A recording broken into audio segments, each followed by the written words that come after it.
Bah. Hello. Hi guys, welcome to the stream. Oh, hey Jenny. Howdy, howdy. Nope, not well. I mean, you're first on YouTube, insert, but Jenny's first on the stream, it seems. Hey guys, how you doing? I'm excited.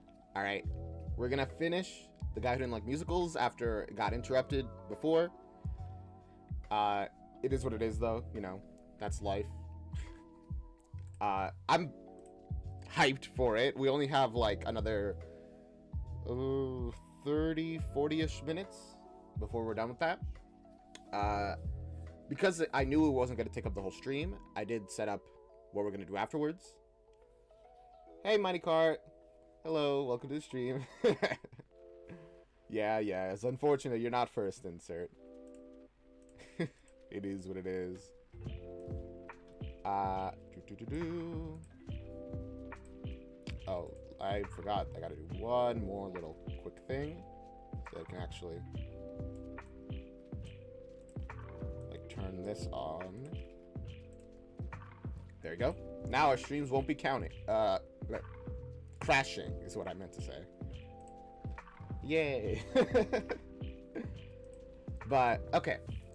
So after we finish The Guy Who Didn't Like Musicals, we'll be going into starting to react to the series called Edgar Allan Poe's Mystery Murder Dinner. I lost the name already. I hear it's good. It has people from Team StarKid into it, working on it. So exciting, very exciting. I'm hyped for it. Yeah, we'll get right into that. Just take a little drink of water. I'm ready for this. I took a nap, so I'm pretty up and ready to go. Hello. Audie Frog, welcome to the stream. Alright. No more dilly-dallying.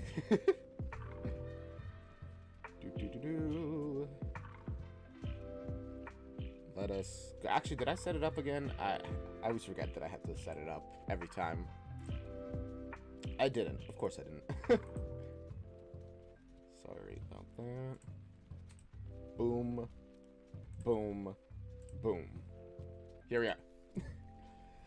I find it really funny that we cut this off right at the show-stopping number.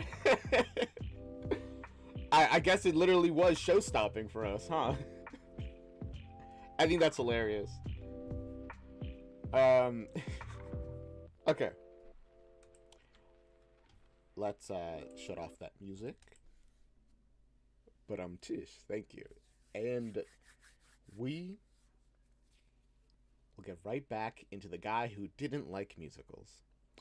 Oh, actually, just one quick correction before we go into it.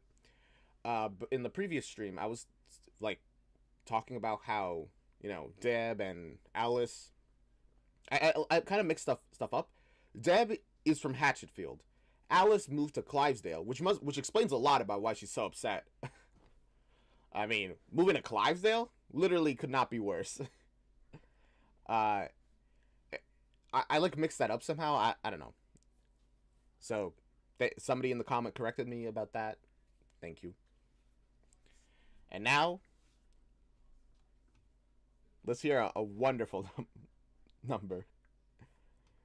Yeah, he didn't like it, but by the end, spoilers, but I mean, we know. What's protecting us from nuclear holocaust, climate change, overpopulation, Emma? The world was already doomed. Not by them, but by us. I mean, that's not a... He's not wrong, technically. It is true that we have not done ourselves much favors. But I don't know. I feel like us dooming ourselves is a little bit better than getting turned into a hive mind, personally. I'm just saying. Trying to save something that could not be saved. Until now. But before we can be reborn into a better reborn. First. Again,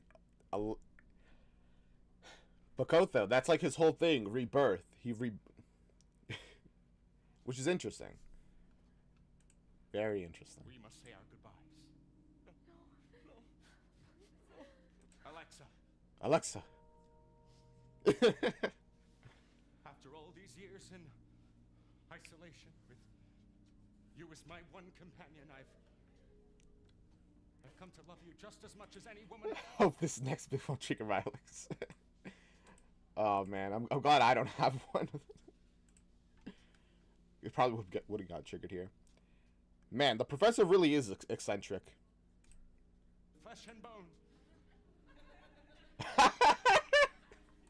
I'm sorry.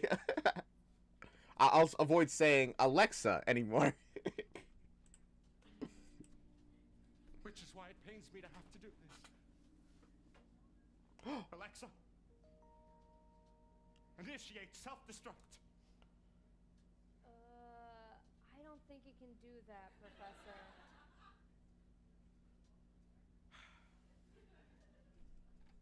It's 2018, and it can't even blow itself up. Fucking piece of shit. Oh, little dude likes to chat. Hey, Saga, welcome to stream. Nick hated writing that line because it locked him into the date of 2018. That's interesting. I mean, if you hated it, then why do you write it?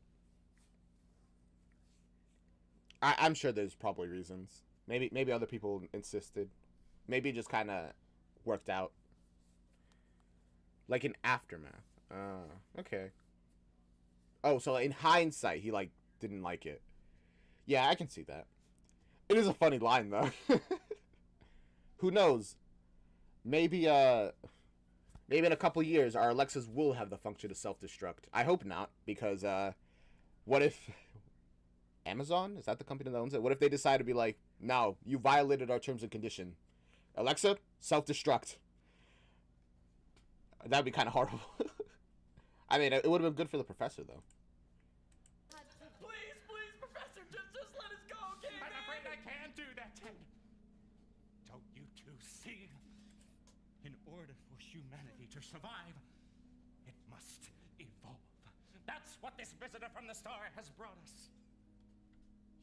Salvation. Apotheosis. It's interesting that the professor seems so convinced. Didn't he already said before he already said that when you get infected, it's not like, it's literally replacing the inside of you from it's not like you are getting, well, yes, you're kind of getting connected. There were talk about theories about how the infected are still technically themselves, but they're in charge, but Bakotho's the one sending the orders to them. And, like, that's, like, part of... I was remember I was, like, really confused about how exactly the infection works.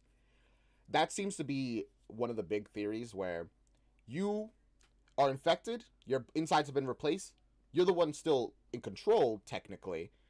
Well, no, you're the one piloting your body, but Bakotho's the one sending the commands, and you do what he says. I don't know if I'm totally convinced on that, but it would make sense, you know? We'll see, though. We must join them. This is our second chance. My second chance. Professor, think about what you're doing. Oh, he's thinking about it.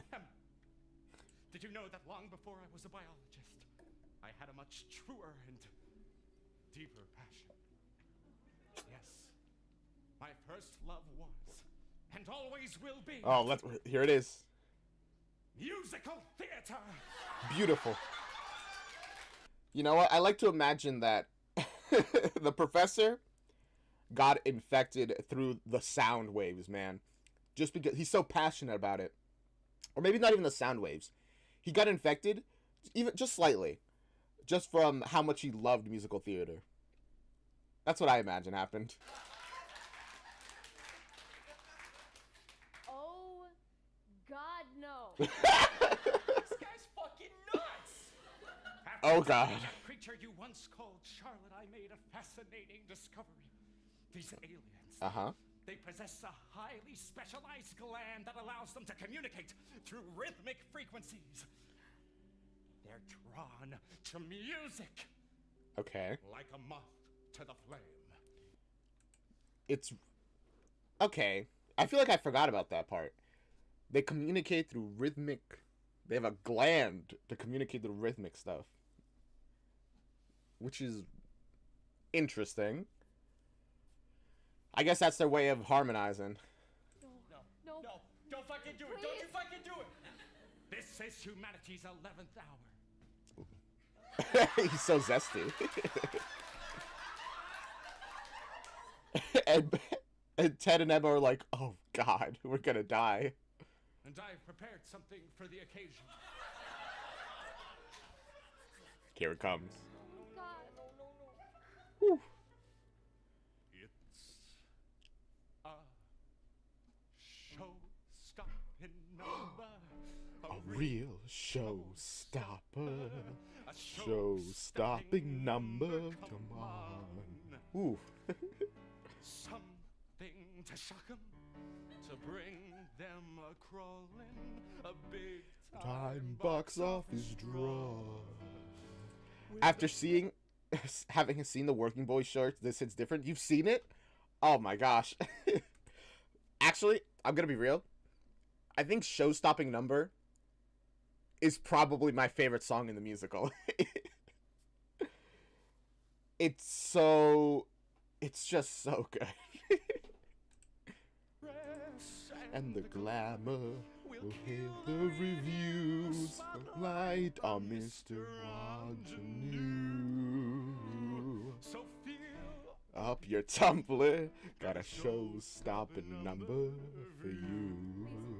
Professor, if they hear us, they will kill us. That Tumblr reference is so funny because I feel like, yeah, whenever a musical pops off, it's like on Tumblr, especially where it gets big. I don't even use Tumblr. Yeah, they showed off Working Boys in the Halloween party after The Nerd Prudes Must Die aired on YouTube. And the lore drops from the short film is nuts. That's exciting. I'm not even surprised that there are major lore drops in there. A show-stopping number, or something you die for.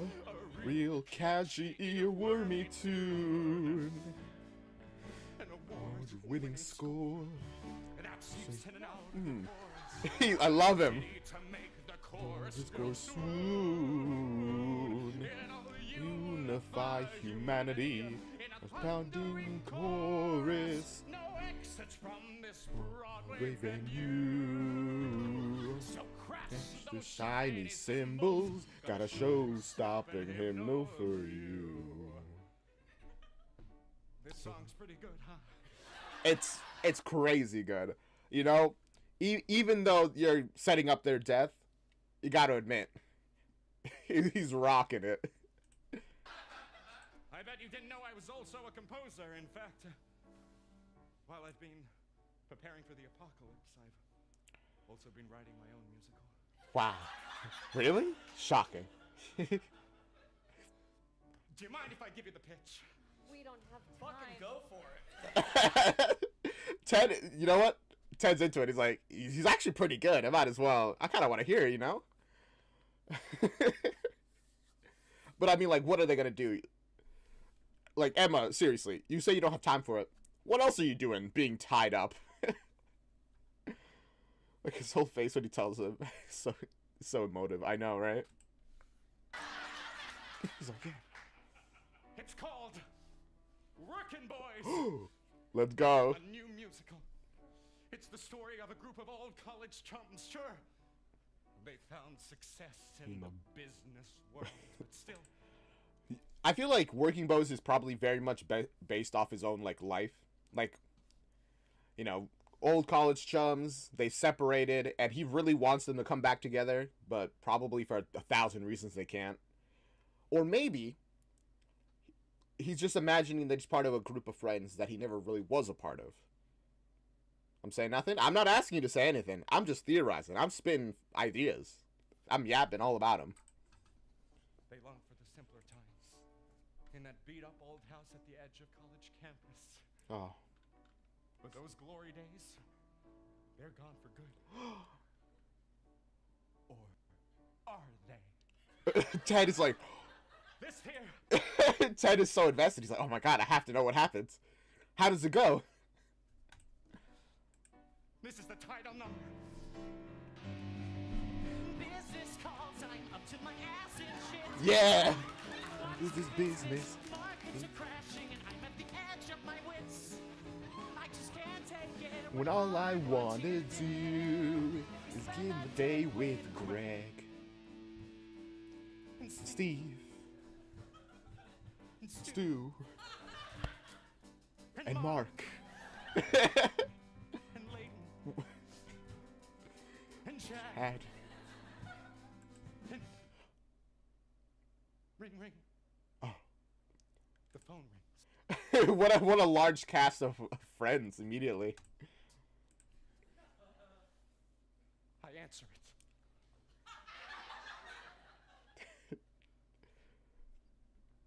Oh, hey, Greg. Yeah. Ted's such an icon. Totally. Chad. With business.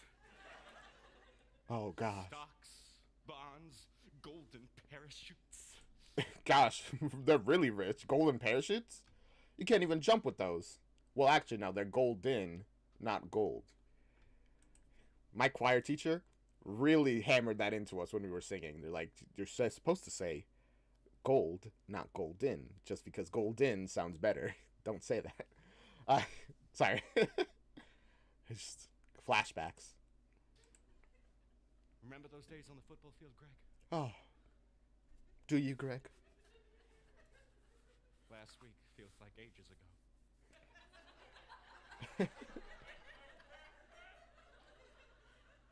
Today, Ted, he's like, look at his After face. on the football field. The old stomping ground, eh, Greg? He's so happy. He's hyped. Just you and me, Me, and Steve, Steve, and Stu, and Mark, and Layton, Mark and Layton, and and Chad. Ted, he just knew. It's like, Chad.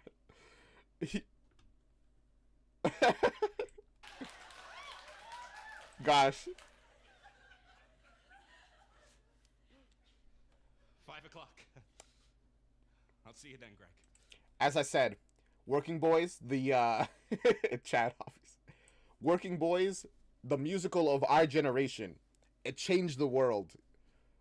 For everyone who watched it. Probably. I'll see you then. I Want to do spend the day with Steve, and 5 o'clock can't come soon enough. 5 o'clock can't come soon enough. 5 o'clock can't come soon enough. I can't wait to come home to my boys. a show-stopping number. A Real showstopper, Maria to rule them all. Throw us all money at full price admission. Crumbling down. My goodness. Hamilton, move over. Your new competitions in town. I'm not surprised that he thinks Working Boys is gonna be way better than Hamilton, than anything. It'll rock the world. Henry. Greg. Is it really you? No, Professor, that's not Greg! This is part of the reason why I'm like, is Greg a real person? Because is that actually Greg, or is... or... is the professor just, like, losing it? Is delusional? Or is he infected? I don't know. I'm curious. Funny thing of the show soundtrack did actually beat Hamilton a few times, as did Dirty Prudes, Was Die, and Working Boys. You know what? Never mind. I stand corrected. He was right. Working Boys is that good.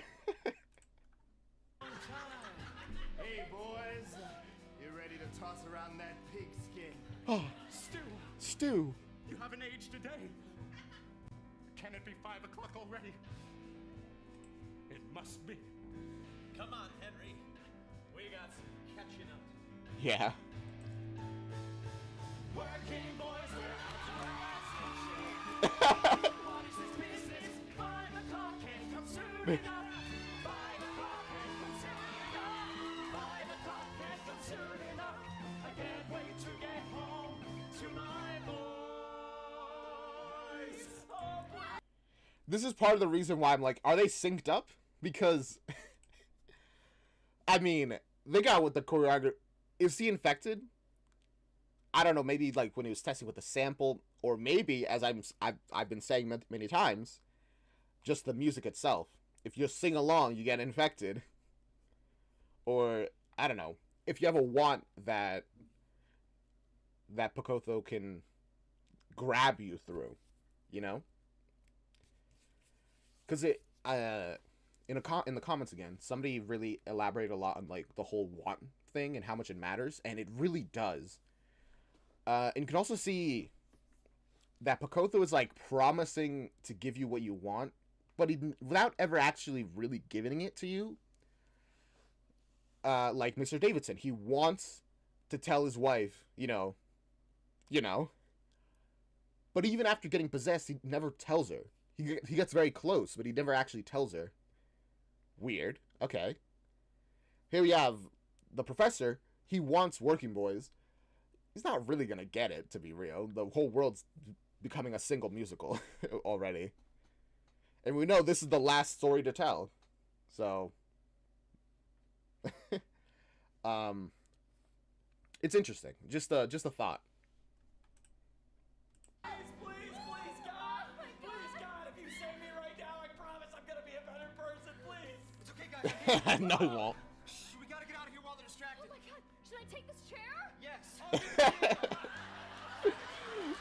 I love how they just add into this, like, all right, let's clean up the settings. Let's make it part of the the dialogue.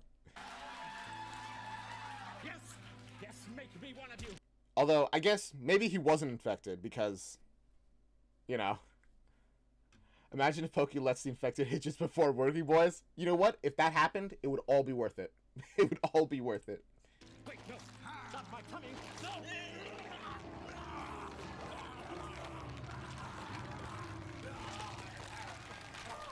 I don't know. I have no idea what the whole situation with this is. Come on, guys. There's a helicopter coming to pick us up. We gotta get to Oakley Park, and oh shit, it's 10:52. We're gonna have to huff it. Wait, Paul, I gotta say something. Not now, Ted. Yes, now! Okay, fine, Ted. Today has broken me. Yeah, fair enough. I'm ashamed of how I acted earlier. With Bill. Oh shit, I wanted to abandon Erica back there. That's... Emma.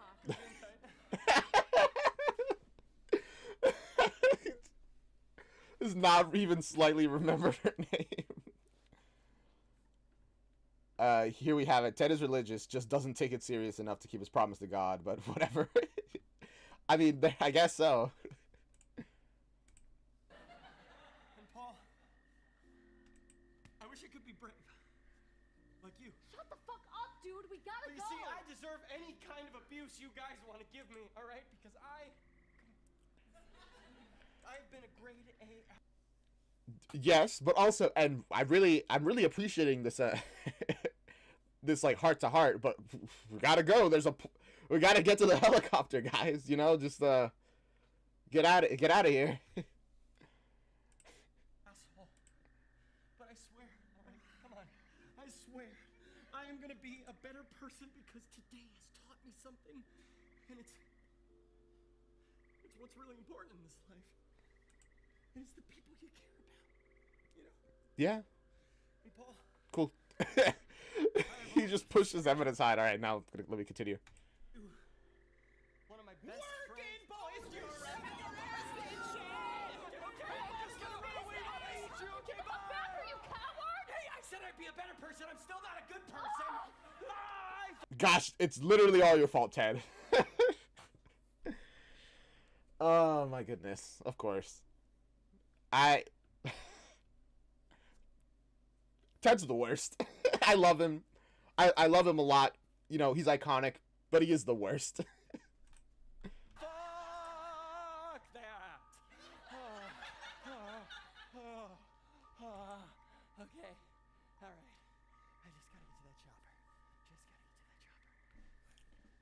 What's gonna happen? Oh, I hit the mic. Oh yeah! The military! Oh yes! Over here! Over here! Oh! Ah, right. Just save me! I'm the only one that survived. Everyone else is dead. I tell ya. Oh man, you guys are a sight for sore eyes. You know, I always support. It's I wish we knew how they got infected, you know? Like the military. Because you'd think they'd be careful enough to at least, you know, prevent that stuff from happening. And we know that Pokey is not subtle in his, like, takeover of people. Like, not at all. Well, I mean, I guess he was kind of subtle in that he set up the whole coffee shop and assumedly other stuff to infect people. But at this point, he's like, I don't know. I just wonder how did he get them? Did he get through their wants? Through their desires? Probably. Troops. That's number one. Number two, I bleed red, white, and Oh, we'll test that theory, I guess. Do you? I don't know what you've Been told. but Americans should fit a mold. The war to be fought in the country against those that are far too bold. Oh, the light. There's infected him right there. Rip Ted, he won't be missed. It could have been worse. It's funny that canonically Ted has now died twice in this one musical. You know, the Hobo Ted and this Ted. Party system Left and right, there's no room for right and wrong. You and me and me and you. The loudest become the strong. Yeah, we're great again.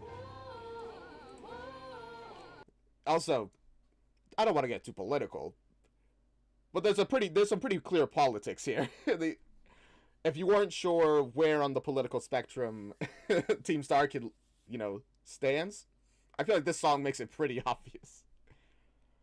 Ted has died the most times out of any Hatchetfield character. I mean, I'm not surprised. He has twice the many opportunities as everyone else. America's great again. Whoa, whoa, whoa. thank you, Emma. Oh gosh. Oh God, no. General McNamara, they got you too.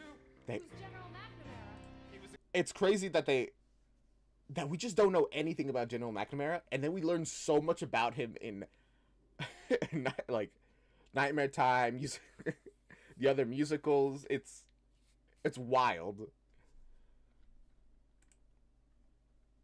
Hello there. Was.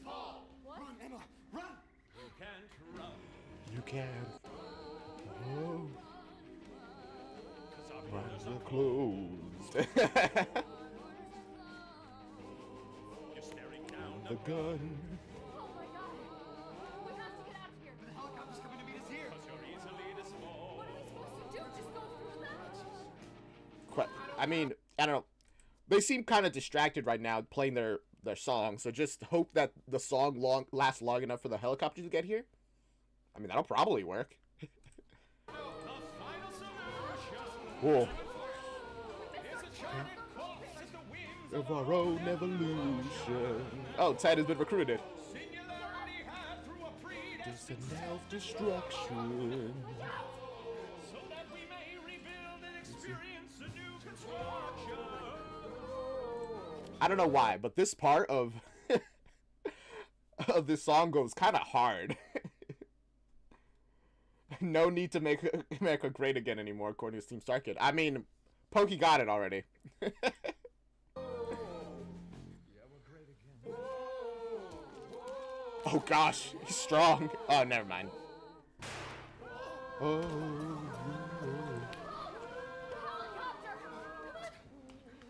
hate again, no answers to be found.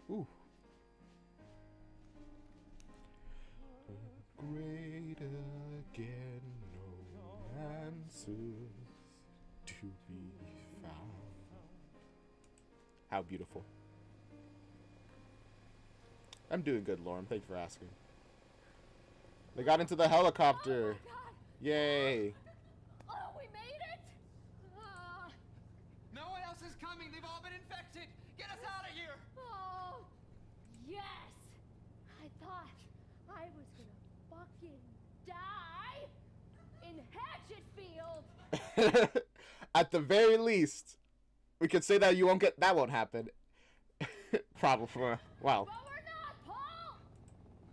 We got out of there, and we're never going back. Hello, Jordan. Welcome to the stream. Fuck you, Hatchetfield. Emma, seatbelt. I think this is the one time we hear somebody say that to Hatchetfield instead of Clivesdale. Fair enough. I thought you'd seen the show. Yeah, I have, but we decided to rewatch. Well, I haven't reacted to The Guy Who Didn't Like Musicals on stream before. And we thought it'd be nice to watch this now that I've finished everything else in Nightmare Time. It's been a really interesting experience now with all the knowledge that I have of so many different things and people. It's a little bumpy. Hey, hey, ma'am, you really saved our asses back there. Ma'am. Huh? Thank you. Hey. Hey, Mr. Business, how do you do? Oh gosh, it's Zoe. Oh brother. Yeah, I did not remember this twist. Part of the reason, there's a lot of things I didn't remember from this musical. One, because it's just been a very long time since I watched it, but also when I first watched it, a lot of these names were just kind of like random to me. I didn't really care too much about people beyond Paul, Emma, Ted, and Bill. Like Charlotte, I genuinely kind of forgot about her. And like these other characters like Zoe, because they were just like other people, they just didn't stick in my brain. But now I know Zoe, you know? I know her. Like, I've seen what she goes through, how hard she tries. We've seen her die in the honeymoon, in the Honey Queen pageant festival or whatever. God, I just realized when they're having their heart-to-heart, Emma says to Paul she didn't think she'd die in Hatchetfield, and Paul replies, it could have been worse. You could be dying in Clivesdale. And where does the final scene happen? Clivesdale? No. Don't tell me they die in Clivesdale. Zoe, can we get a triple for you? Oh gosh. Oh, Paul, you did it. Genuinely, incredible luck that they survived this. A helicopter crash? That's... I don't know how you could live through that. Emma. Emma. Oh. Woo! Oh God, Emma. It's kind of lucky that that's the worst injury they get. Can't put myself through watching Hey Melissa again. It's too much. How did you find it? I saw a re-upload of it on YouTube because I couldn't find the original. Apparently, in the Nerdy Prude Must Die thing, not the musical upload, but another video that has that in the title, you can find the actual original Hey Melissa. Man, Emma does die in Clivesdale? That's the worst. Hey Virgil, welcome to the stream. We're watching The Guy Who Didn't Like Musicals. Well, we're finishing it up. Oh, you're late. Oh, fuck. Emma, I hate to say this right now, but this is what seatbelts are for. Shit. Paul, not the tie.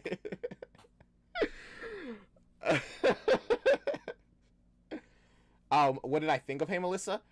It was extremely disturbing. It was the one, I think, Nightmare Time that made me actually kind of disturbed at like any point. And also, apparently, fun fact, Melissa is always a serial killer in every single timeline. Yeah. In this timeline where she like invited him to the soccer game is because she wanted to get close to him to, you know, turn him into a cat or a dog or whatever. So, really cool. Emma, we're still battlefield. We need to get to the shore. We need to find a boat or No, something. no! Woo! I can't make it. I'm not getting off the island. No, but Emma, those things are gonna find us, okay? You gotta fucking kill them before they do. Okay. You gotta destroy the meteor, Paul. It's like your friend said, you know, the hive mind. Which friend? Bill, Ted, I Charlotte? don't know your friend's fucking name.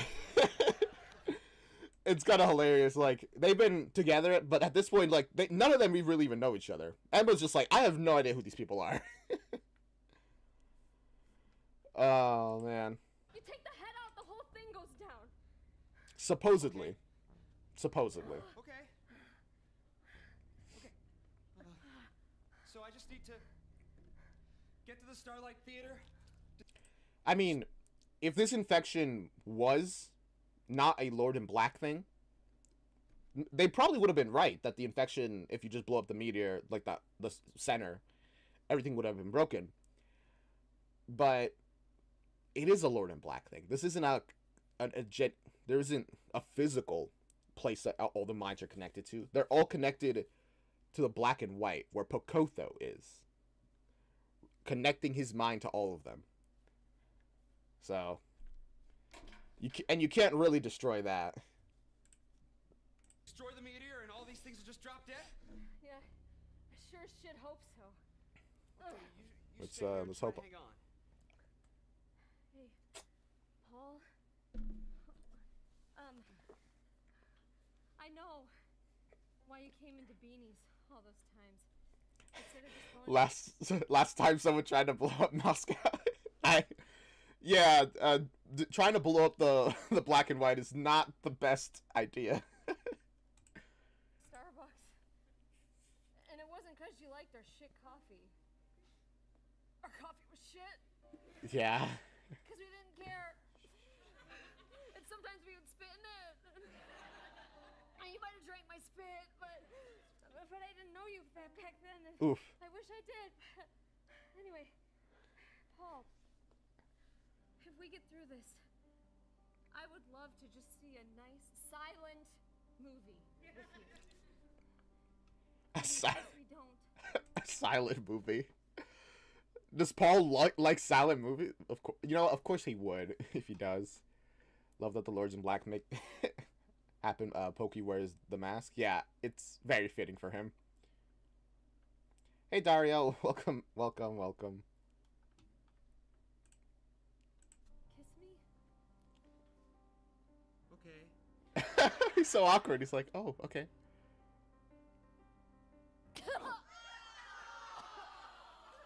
Maybe another time. Oh. Oh, Emma. Oh, yeah. That's a lot of blood. I think that's all of it, though, so get back on in here. You know what? Fair enough. You guys might be dying. Everyone might be dying. You might as well be like, screw it. It's a little bit of blood. Who cares? Yeah, it kind of ruined the moment.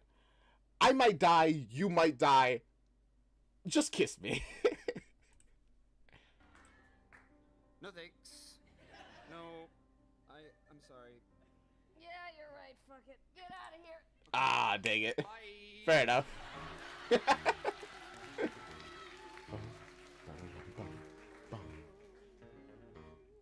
Ooh. Did you hear the word? What's the word? He's coming. Who's a-coming? Paul's a coming. Paul's a-coming? The star of the show. Let him come. Word. It's so interesting that we hear this music. We've heard this 3 times so far, I think. The very beginning, where they're talking to the audience. Right here, where they're talking to the audience, to themselves. Unsure exactly who they're talking to. And then in Yellow Jacket, for like a very brief moment, we hear it as they're working in unison. So I think that this might be the sound of the hive mind people interacting for some reason. I don't know. I love how Pokey references the guy who didn't like musical twice in the summoning, singing "What do you want, Steph?" Oh, you're right. And he does one of the dance moves Mr. Davidson does in the song. Cool. I didn't know that. Well, I mean, I didn't know a lot of this stuff. What's the word? He's a coming. Who's a coming? Paul's a Hello coming. there. Paul's a coming. The star of the show. Let him come. Ooh. The old Starlight Theater. One of the places built by the cult of the starry-eyed children. All right, Jenny. See you around if you can't stick for the remainder of it. There it is. The meteor. Ooh. We've been waiting for you, Paul. Bill. Stay back. Watch out, Paul. He might kick your head. I mean, he might. I'm sure Bill definitely can do that. He has the ability. I'm sure it wasn't just a bluff. Probably, I'm sure. And that would be a la-di-da-da-da. Ted! Emma's boss! That's right, Paul. All your best friends are here. it's so funny. The 4 people here. One, Paul doesn't know. One, Paul considers an actual, like, close friend. One, it's Ted. It's Ted. And the other one, he doesn't know who this is. Or Nibley having her eyes covered by the hat to put more emphasis on her lips. Yeah, a lot of all their character design of the summoning makes so much more sense in hindsight. I love it. We're happy now. We got what we wanted. No. No. Mr. Davidson didn't want to become a mindless alien slave. He wanted to be choked by his wife. And even after becoming a mindless alien slave, he still doesn't even get that. Where is the equality, the fairness? If I'm gonna be joined to a hive mind, at least give me what I want. Come on. This is cruel. Or what While he jerked Mr. Davidson wants. Well, I'm gonna put a stop to all this. I thought you didn't care about saving the planet. Back off, Greenpeace girl. I pull this pin and you're all toast. Right, the Greenpeace girl is the one who... Man, it's all set up so well. So a person that can be like, you didn't care about saving the planet before, why now? Really, really well set up, actually. Wouldn't do that, Paul. I sure as hell will. And what about you? You die too. Is that what you want? It doesn't matter what I want. We think it does, Paul. And to the very end, it's all about want. What do you want? Hear about it. In fact, we think that This is a good song as well. What's in your soul? Is your heart so damp and bleak that you won't give us a peek of your soul? Just let it out. There's a voice inside of you on the edge of coming through. What's it about? I know it's a Sorry, every time I have to draw attention to it. After not singing for the entire show up to this point, John nails this song. This switching between is so good. I know, right? It's kind of funny that John plays Paul and it just doesn't sing at all throughout the entire musical, because he's really good at it. It's crazy. This singular voice thing, that's Pokey's whole thing. He wants everyone in a singular voice. So every time oh my gosh. And as everyone has been saying repeatedly, Nerdy Prudes Must Die was planned first, and it just ended up being last due to various reasons. So the fact that we can be pretty certain that this whole singular voice thing is intentional. That is a direct reference to Pokey. You just got to give up your choice. Let it out, let it out, let it out. Oh, he's about to let it out. Let it out, let it out, let it out. Let it out, let it out. Let it out, let it out. Yes! Your proximity to the meteor pole. The air in here is thick with its spores. Feel your apotheosis begin as they take root in your mind. Did you really think? Is that actually how it works? I like to believe they aren't lying. But it just brings up so many questions exactly on. You know what? Maybe the singing does spread the infection through spores. You know?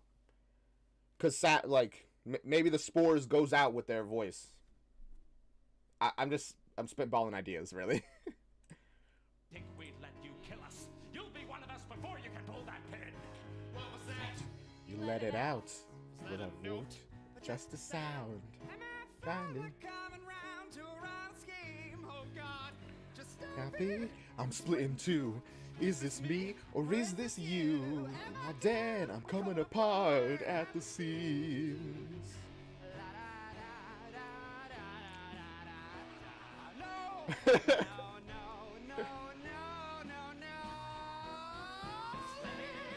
Genuinely, he plays this whole like two people thing so well. It's so impressive. I love it. I saw someone say that this song gets more disturbing if you can see the whole stage, because whenever the infected aren't singing, they just stand there completely still. Really? Ooh. Like, because of the way it's cut, it's like very cinematic, but I kind of wish we can get that perspective as well, because that sounds cool.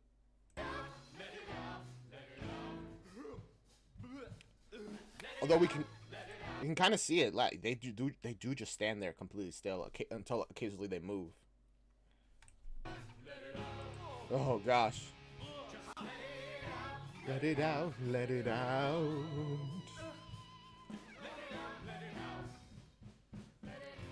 Oh, and now he lets it out.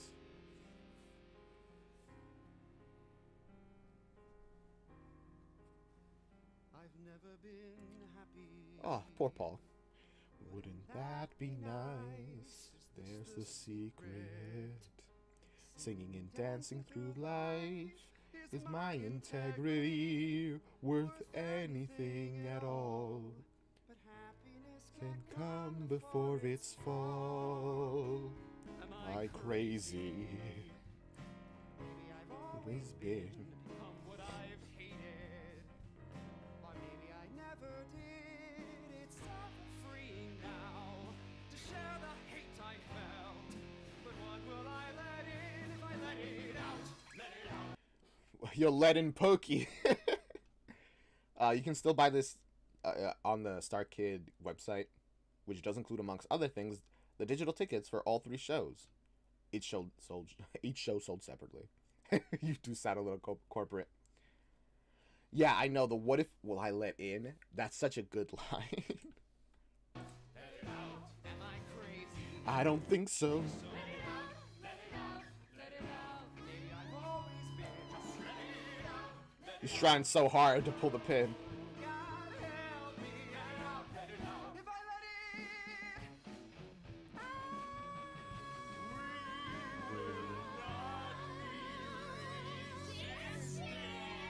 I don't like musicals.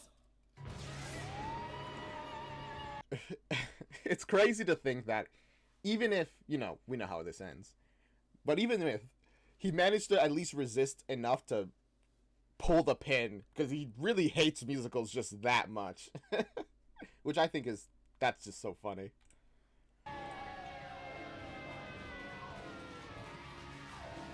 Yay.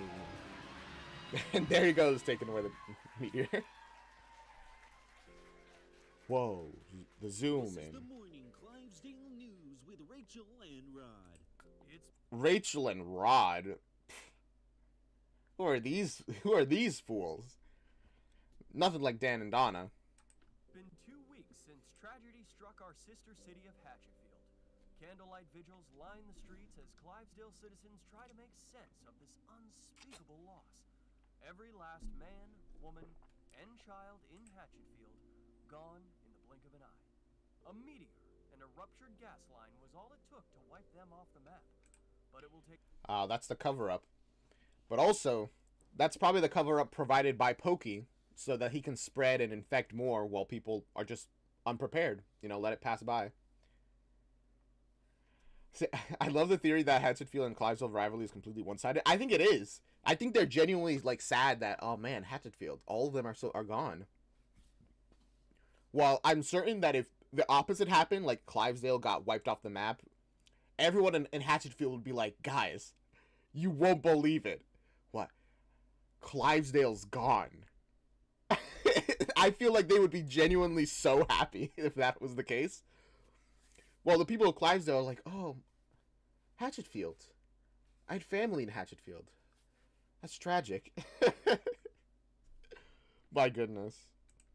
Take much, much more to wipe them from our hearts. See? I think that's genuine.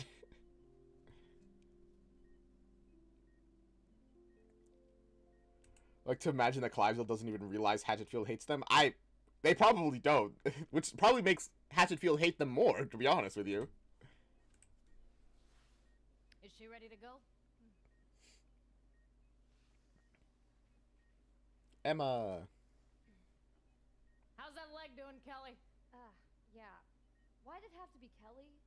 I liked my old name. Couldn't you at least pick something similar, like Emma Lee, or... That's all I can think of. That's a negative, Kelly.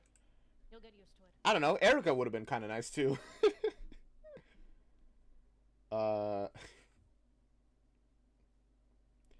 Yeah, just look at the Honey Queen pageant. That one girl, lady who, despite living in Hatchetfield for like 20, 30 years, she got kicked from the pageant because she was born in Clivesdale. That's how much people hate Clivesdale. People were denying her, like, she wasn't even allowed to go into stores. They're like, we don't serve your kind around here. That's crazy hate. In the meantime, we can't have anyone making any connections between you and Emma Perkins, who perished in the Hatchetfield catastrophe. Yeah, that was the other thing. You couldn't even give me a cool death? Like, Emma Perkins, her flesh melted off while she was shielding children. You know, something heroic? I mean, it was my idea to destroy the meteor, after all. And Uncle Sam is not ungrateful. I'm sure. Here, Kelly. This is for you. Inside you'll find a new passport, social security card, and the deed to a 5-acre plot of land in Colorado. She gets to make her pot. Unfortunately, her pot business is going to be a little less successful than it was before because it's not the... Oh, goodness. It's not in the Weirdwood Forest, you know? Once a chemist, always a chemist. Imagine being an actual chemist in Hatchetfield. Just don't tell anyone what you do. They might make unnecessary connections. Green. Fertile. Hell of a place to grow some cannabis. Thanks. Yeah. Colonel Schaefer, you're sure there were no other survivors? We've been through this, Kelly. There were no survivors. Save for one pocket-sized squirrel we found burrowed in the chest of a local woodworker. Peanuts! He survived! Good for him, honestly. Good for him. Maybe not so good for everybody else, because, you know, Peanuts did lead to, like, a whole he could talk thing, and then... It was not good. There was a whole animal revolution that happened. But, I mean, everyone seemed fine in the end, so maybe it's not that big of a deal. Oh, Peanuts! I'm glad he got out of there. That is the story we can disclose to the public. In the wake of a tragedy like this, a little bit of good news goes a long way. Indeed, it does. Yeah. It's just, Paul. He was a good man, Kelly. If not for his sacrifice, the outbreak would have spread to the mainland. It was contained in Hatchetfield, but if it had gotten loose here in Clivesdale, there'd be no stopping it. Okay. Goodbye, Kelly. So, I'm now understanding the structure of, like, where this is. So, Hatchetfield is on a little island connected to the mainland of the rest of the United States, essentially through Clivesdale. Peanuts is the final boss of Hatchetfield, I'm calling it. I mean, you might be right. Yeah. Erica is a name Ted would have been able to remember. Unfortunately, she's Kelly now. Good luck with the pot farm. Hey. Oh! One more thing. You'll be escorted to Colorado by a Mr. Ben Bridges. Ben He's waiting Bridges. outside. Oh, I don't know any Ben Bridges. Well, according to our records, you two are very good friends. Pete would like to see it become something more. Hatchetfield is an island in Lake Michigan. Oh, okay. Good to know. Oh my god! Oh, you made it! We did it! I remember this scene, and from the moment I saw Paul, I love the song too, by the way. But the moment I saw Paul, I felt so happy. I'm like, oh my god, they're doing the whole thing that no one else survived. It's because, you know, they also gave him a new name,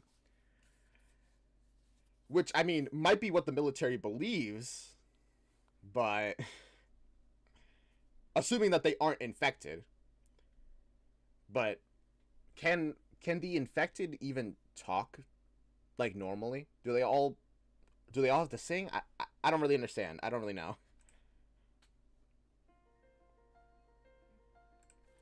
Isn't Pete into chemistry and absent of can't be told stuff he would seriously nerdy say? You know what? You're right. He is a chemist, but not a chemist. Never a chemist.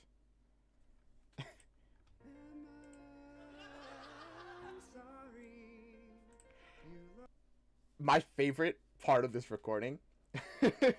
Now, this is your favorite song?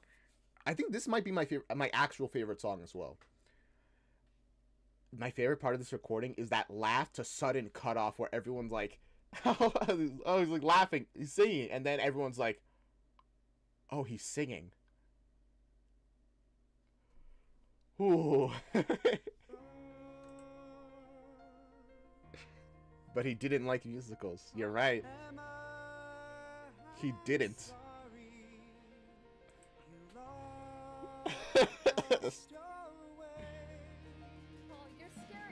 What if I told you I made it? This is the life that I chose. Would you even believe me, Emma? Do you believe in ghosts? Well, I told you a story that settled all the dust. I'm still the man you trust. It's inevitable for us. This moment when you realize that you're about to die in Clivesdale, like right now, that's the worst part, man. They fooled me real hard with this one too. The betrayal I felt we started singing was ooh, it hurts. John, whose Paul said he used to play this song differently in different shows. Sometimes he was actually infected. Sometimes he was pretending. What? Is that true? Now my feelings are even more complicated. And I love how Emma isn't fully sure. I feel like until she hears him singing Show-Stopping Number, the one song he didn't hear when it was originally performed, then she screams. Oh my god, I didn't even notice that. You're right. Up until that song, she's like a bit, what? She's all confused. But yeah, he was there for all the other songs, so this one would be the one that throws him off. Oh. Wow, thank you for pointing that out.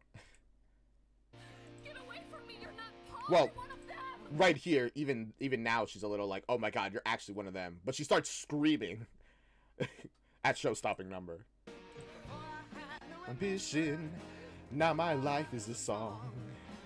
Would you want to see me happy? Is that so tragically wrong? What if I told you choices you had to sing to survive? Let's go on with the show. It's inevitable to know what I want now.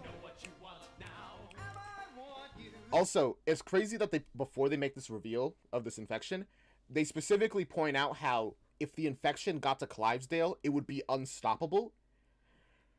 And here they are in Clivesdale. Party, are you going to tip me? cup of coffee. Fun we're having already. Do the same now. Do the words, the lyrics, and you're playing the game now.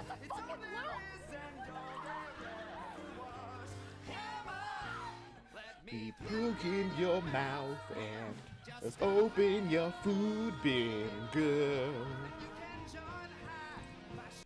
Also, I love the fact that they make a joke about the stage being a circle.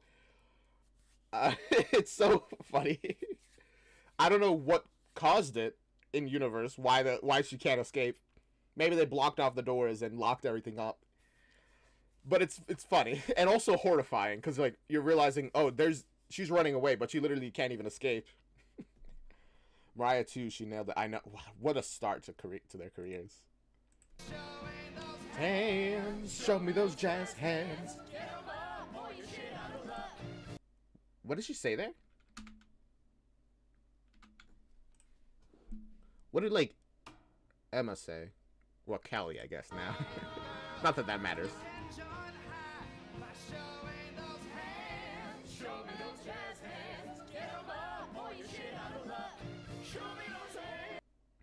I think there's a theory that the show is the infected telling the story and acting it out, hence the first song and it being a loop. I think I've heard of that theory. I think it makes a lot of sense. I mean, at the very beginning, they did say that this is the last remaining story to tell. And the musical is called The Guy Who Didn't Like Musicals. So, it would make sense that, yeah, they're just retelling their final victory and how they defeated humanity. Might be inclined to plant my seed. Wait, she's asking the audience for their phone and for help? That's crazy. And that also adds legitimacy to the idea that they're, like, retelling the story. Although, I don't know. Guaranteed. Just give us one last show, stopping number. Oh, that whole scene is so disturbing. She's screaming in genuine, like, horror as everyone is just singing happily. Oh, I love that. Like, all the stuff really makes it feel real, like actual horror. Oh yeah, so something I wanted to mention, from the behind-the-scenes stuff and cut moments, we know that the Colonel wasn't infected when talking to Emma, but the nurse was, because there's a cut part from the song where the nurse infects the Colonel, which makes her comment about it spreading to the mainland even more interesting, in my opinion. Wow, okay. Thank you for telling me that. That's crazy. I'm sorry on how the world became peaceful and just. It's inevitable. It was inevitable. Inevitable. The apotheosis is upon.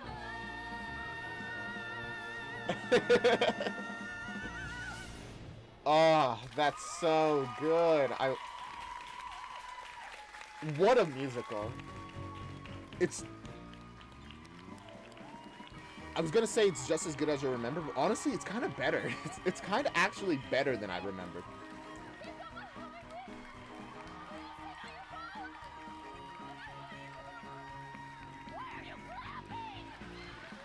I didn't I did not remember this part. Now he likes musicals. You're right. Now he does like musicals.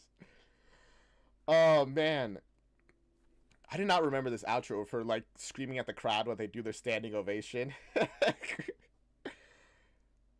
That also adds to the whole, like, kind of terrifying feel of it all. Like, what? Oh my gosh. Maybe the crowd was part of the infection the whole time.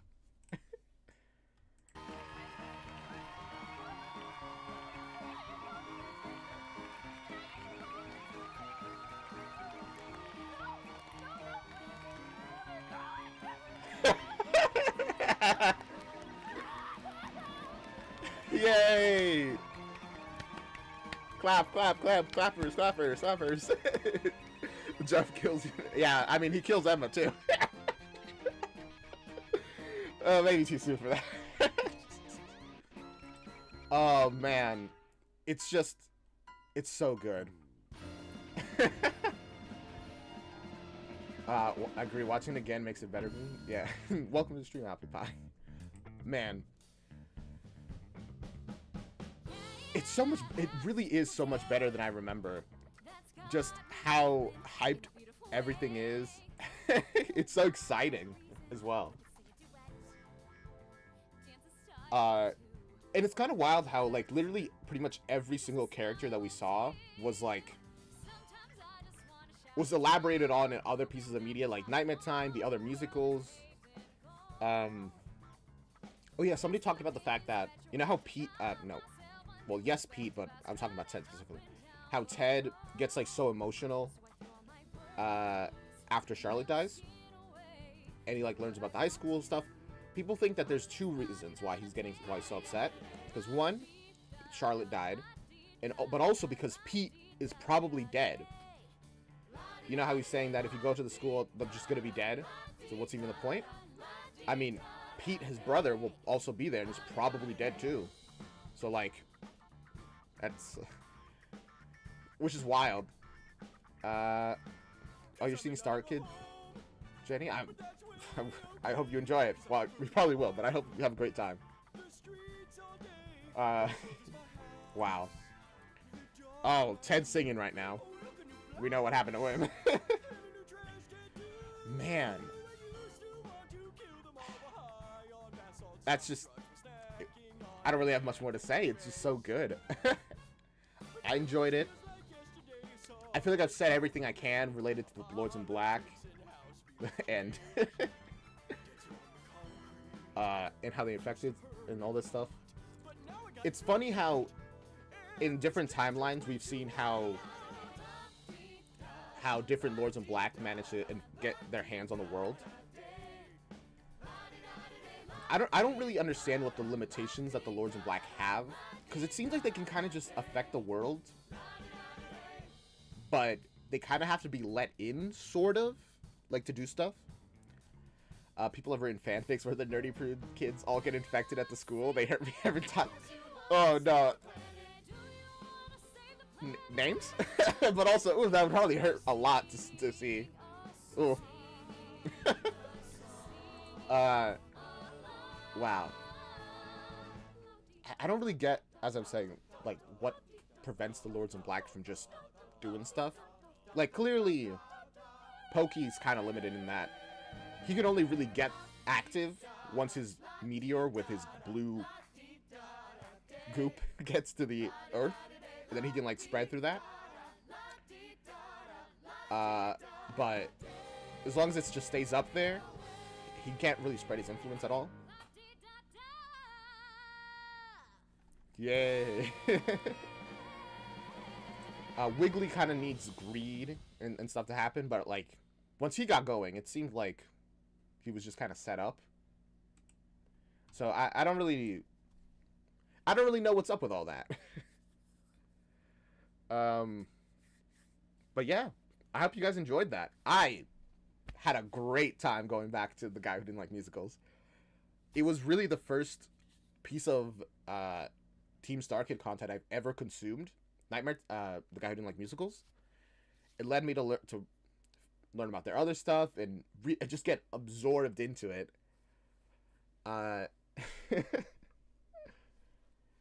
It's so good.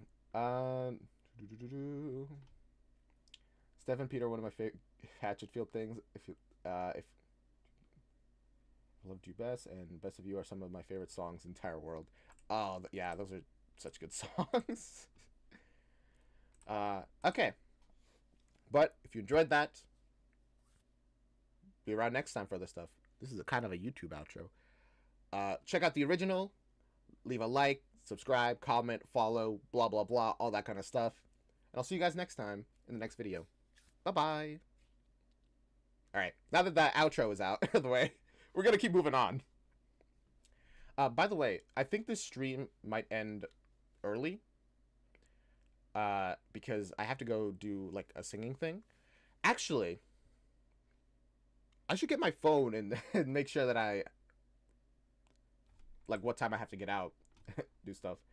Most of the characters Mariah plays, I love. Yeah. Okay, I'll be right back real quick because I don't have my phone with me at the moment. After this, we're gonna be... Okay. First of all, I want us to react to the summoning again. Because I've been wanting to react to it for a while. And then we're gonna go into the Edgar Allan Poe's murder mystery dinner thing, whatever. We'll check that out afterwards. But for now, I'll be right back. Just give me a do. I'll be right back.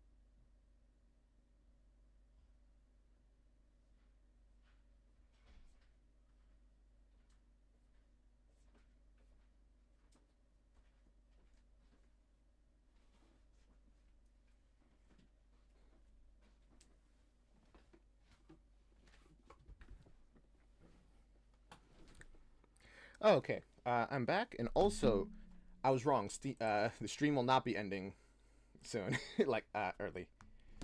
I forgot the time was later than. I mean, it's still a little earlier than normal, but it won't affect the stream timing at all. All right.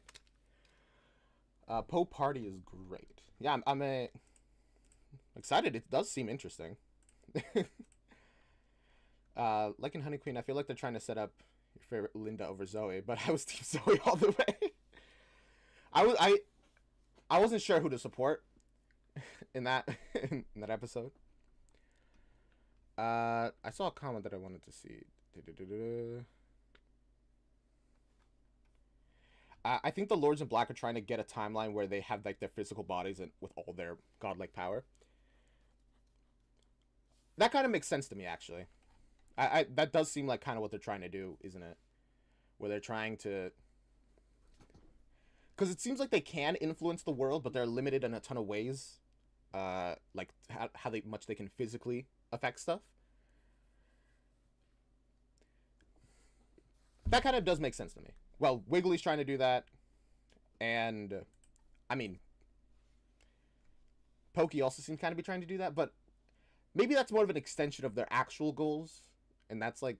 Whatever. I don't know. But... We are going to react to the summoning. Very exciting. Alright.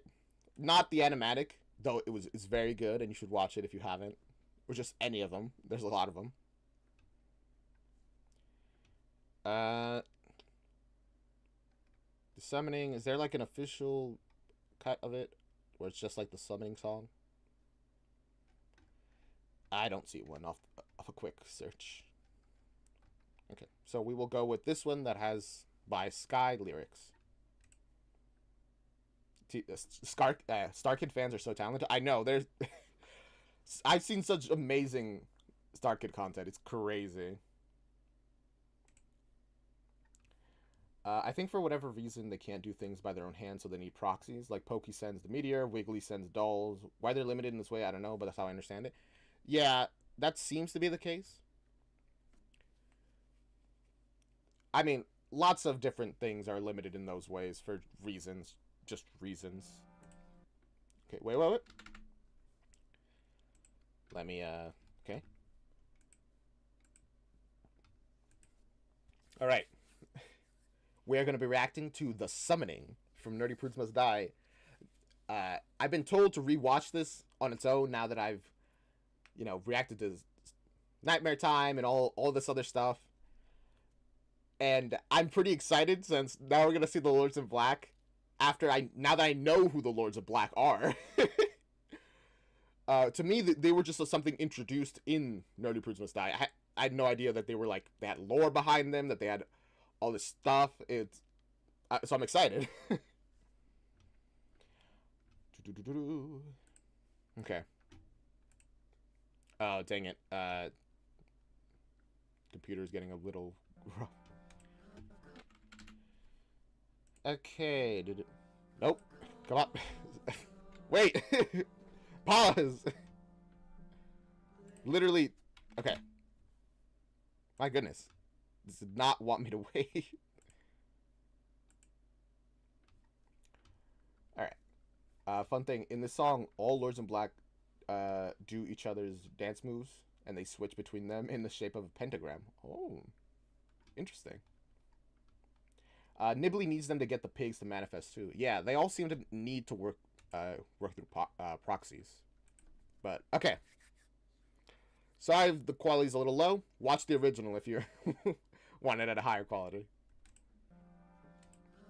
Oh,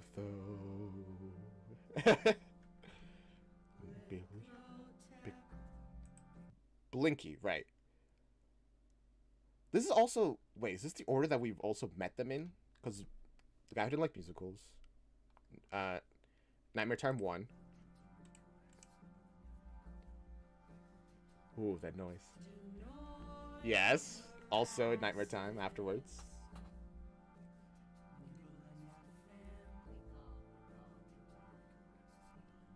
Yes, so far it's in order.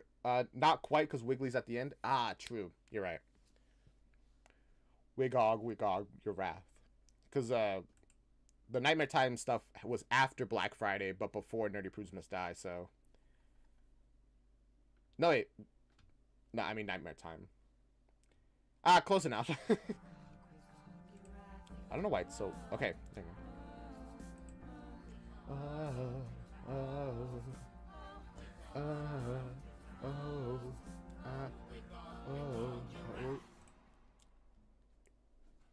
Did it work? And we finally get to see him. Yes. I finally understand the crowd's like excitement when they cheer. I would have cheered too. Yeah, he's the king in black, I guess. Oh, they're lights.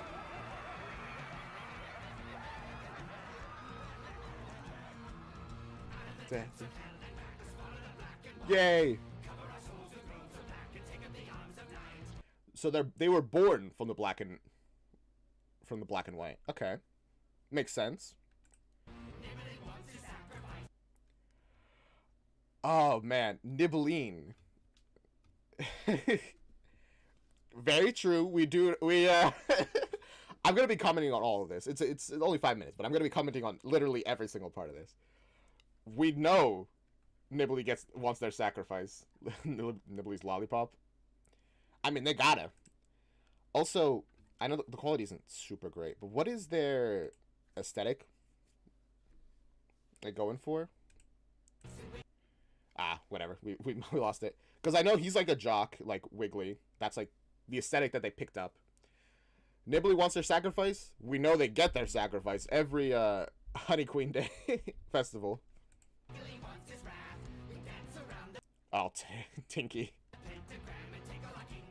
What is his aesthetic? I'm not entirely sure.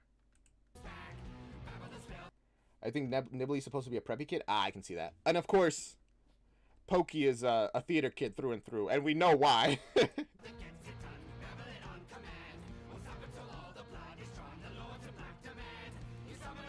Summon us once, and go on the roll of the dice. Is all but close on your life. Whew. Immediately they go from their goofiness to just... It's all a play. They're all just messing around. Watching you, Gracie. Yeah. Blinky. They just want to see. They want to watch. This must be the most interesting... You know what? I feel like Blinky and every single timeline has the most fun. They just want to see stuff, you know? They want to see people struggle and suffer, and So they're probably the one enjoying this the most.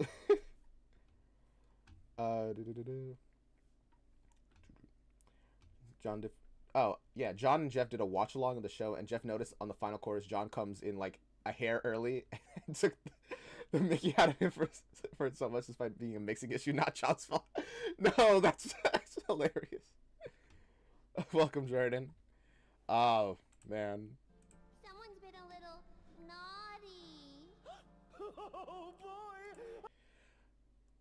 Blinky probably enjoys it just because of the inner turmoil that Grace Chastity has from being naughty.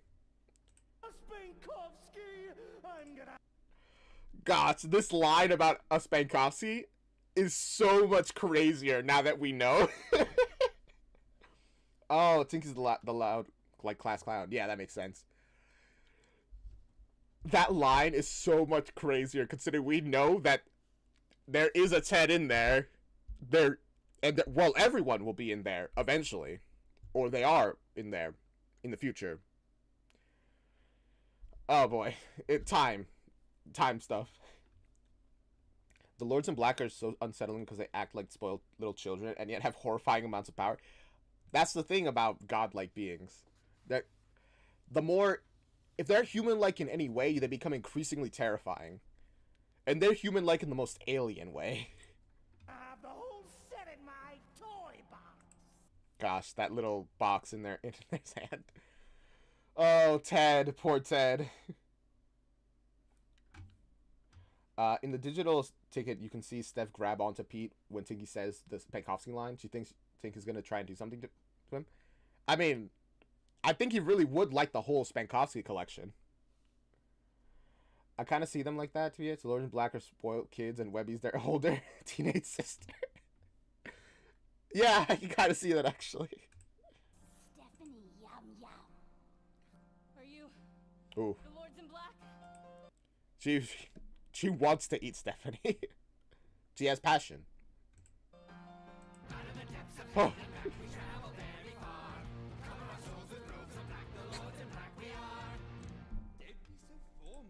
They jump from goofy to like so scary, like so fast. Stephanie, we're all pallywals here. I mean, look at us. We even hold court in your own tongue and form. Go, Nighthawks! Webby's like, ugh, that is so dumb, but whatever. It makes people more comfortable. And I mean, considering that in Black Friday we saw well, I think we got the closest we've ever gotten to seeing Webby's real form, which was a bunch of decorations and eyes. Maybe we don't want to see his true form. People headcanon from Nibbly's line that Steph's mom isn't around because she won Honey Queen. That would be crazy. Didn't notice them being different types of high school group personalities. Yeah, the first time I didn't quite notice it either. But it is interesting how they choose like their own sets, like archetype to fulfill. And we know that, at least in Pokey, when he takes over like the police, he kind of treats them very stereotypically like, this is the police kind of thing. Like a stereotype of them. So I feel like the Lords in Black, maybe they understand humans, or maybe they only understand them in like broad strokes, you know? I don't know. Our true forms would melt your mind. Don't frighten him, Pokey, you nasty boy. We need to stop Max Jagerman. We heard you can help us. The Lords in Black will help you, yes, you stupid silly girl. Why help you with the Jaegermen when we can help the world? I mean, their version of help the world, if Pokey's anything to go by, is turning everybody into, you know, a hive mind. So I don't really, their whole help the world thing. I mean, I guess in their perspective, helping the world could also be killing just a ton of people with by leaving Max Jagerman out. We could take hold of little Maxie and put him right down to Drowsy Town. Also, Drowsy Town. They use that term a lot when referring to the black and white, I'm assuming, or the black specifically of the black and white. I wonder why exactly they use that term, Drowsy Town. It is a term that is like kind of goofy, but also gets increasingly sinister the more you think about it. I think the broad strokes would make sense when you look at Let It Out, like, oh, these are the people Paul interacts with somewhat regularly recently, they must be his friends. Yeah. I feel like that the broad strokes kind of thing makes a lot of sense. And I mean, it's not like Pokey likes complexity. Pokey wants everything with a single voice. His voice. So the nuances don't matter to him. Those are just the chaos of, like, humanity. Swallow his soul. I want to lick it. Nibbly really just wants to eat anything. Nibbly would be like, if you only ask Nibbly to help, they'd be like, sure, I'll eat him. Maybe I'll eat you too, actually. Then I'll eat him. But why? Maxi Poo's about to get you. Tear you all to bloody bits. I want to see that. Gosh. Blinky has a very narrow, like, view of what they want to see. You think that they can enjoy just, I don't know, a comedy? I mean, I don't like comedies, but come on.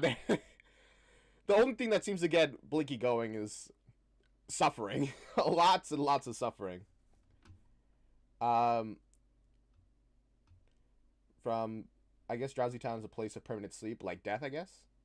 Yeah, I can see that. And, the Lords in Black always call it Drowsy Town. Guess, like, how we have different names for the afterlife? Maybe. How about a bargain? We'll give you whatever Tinky had nothing to say. He just wanted to laugh. you want. Just get rid of Jaegerman. Whatever we want. Also, even when I originally saw this the very first time, bro, never say that. Imagine if they were Fae. The fact that you said whatever you want, they'd immediately be like, deal. And you Blinky. No, I was talking about... Oh, no, what you were fixing yourself. There's a reason why Webby calls Blinky the most sadistic. Yeah, because Blinky just wants to see stuff, the suffering. But again, if you ever summon beings from beyond the pale, be very careful with your words. Very, very careful.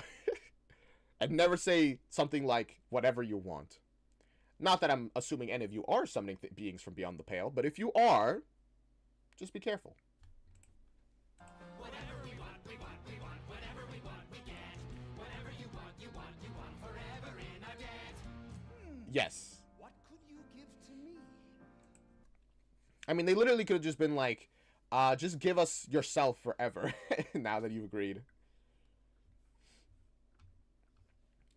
Thinking about it, does Webby have a long form name like her brothers? I don't think, not that we know of. She probably does have one. We just don't know it. Let me check my Christmas list. He's so goofy and disturbing. Something. What? What do you want from us? Something fun. Something tasty. Oh, you'll hardly miss it. We just want what you cherish most.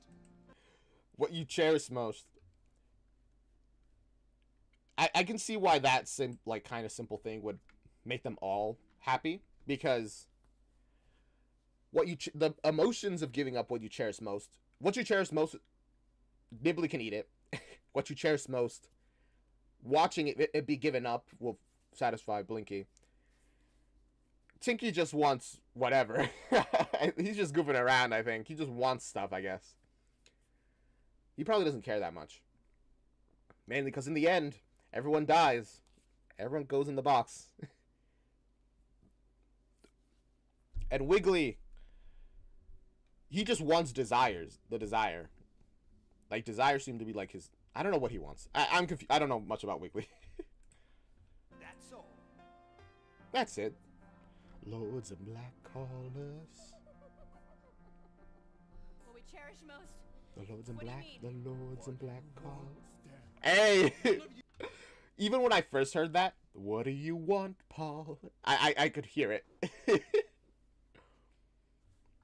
Mariah headcanon is here that the reason Steph is so attached to her phone because there are pictures of her and her mom on there, which I too believe, which makes her giving up the phone mean even more to me in this moment. Oh. You know what? I like that headcanon. Because for a lot of the times, it seems kind of weird how, like, obsessed she is with her phone. And it kind of, like, makes you roll your eyes like, oh, gosh, people making fun of, like, Zoomers or whatever. But if that's... You know what? I'm accepting that headcanon into my headcanon. I'm going to assume that that's why. Because it does... Because she's not a very vain person, you know? Oh. Like, Steph is very, like, empathetic. She cares about people. So it's a little weird why she would be so obsessive with that. But if that's the reason, I'll accept that. You must give up the thing you treasure above all else. Do it or die. He really is the most uncompromising Pokey. That's literally what Webby told us about Pokey. Pokey isn't the most sadistic, isn't the most evil, all blah, blah, blah, all this other stuff. But he does not compromise. Either do this or die.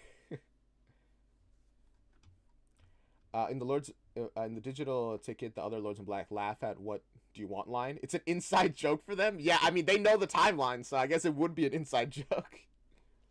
There's also an inside joke where they make all Mariah's characters obsessed with their phones. Oh, good, because Mariah herself is obsessed with phones in real life.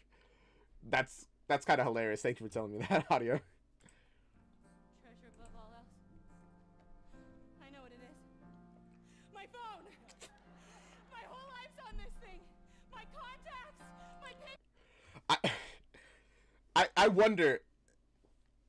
I wonder what the Pete and Chastity are thinking, and Grace are thinking.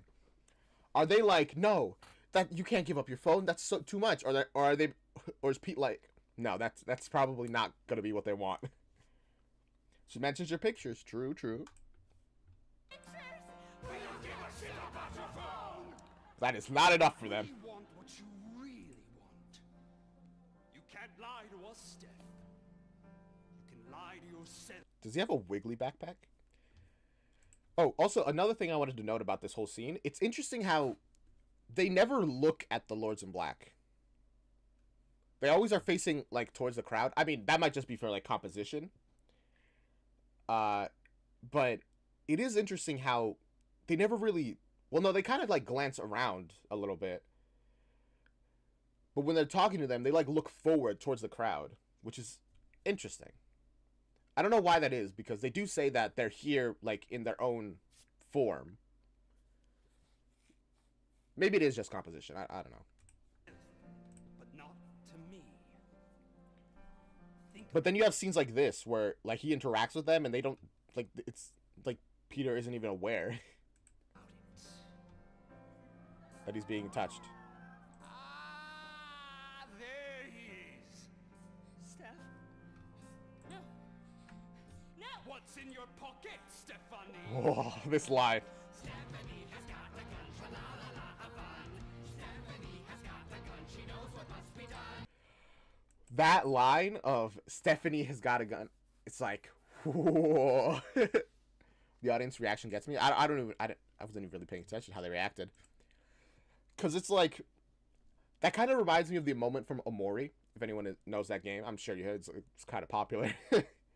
Where you go from inside of his mind, spoilers by the way, spoilers, and into real life, and then you get into a fight, and Omori attacks, and you remember, wait a second, Omori has a knife. So when you attack, you just stab somebody. And it's like that same level of, whoa. They're armed.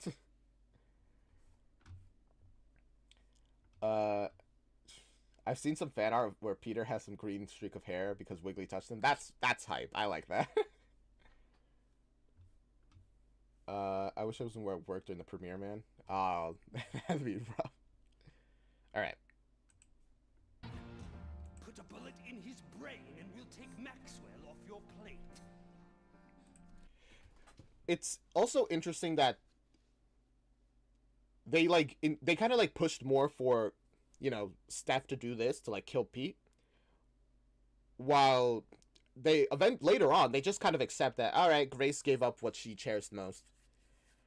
I think they probably are very purposefully not mentioning any other options to make the illusion of there is no other choice. This is what has to happen, which is, you know, that's very manipulated. Par for the course for the Lords in Black, really. I can't! Pay the price, or fuck off. Every time they swear, it kind of like throws me off in the weirdest way. Somehow them being like cutesy, like Pattywows, makes more sense in my brain than for them to like swear, which is weird because they swear a lot. They always say like "ev off" or whatever. So, but it always throws me off for some reason. I don't know why.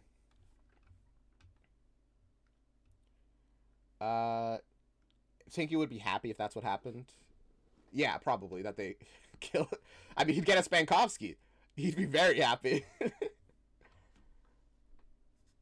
My thoughts on that is because Steph's sacrifice is the one they wanted because it's the one they would find the most interesting. But they did make a deal that they'd accept it from any of them. All right. Yeah, I think that makes sense.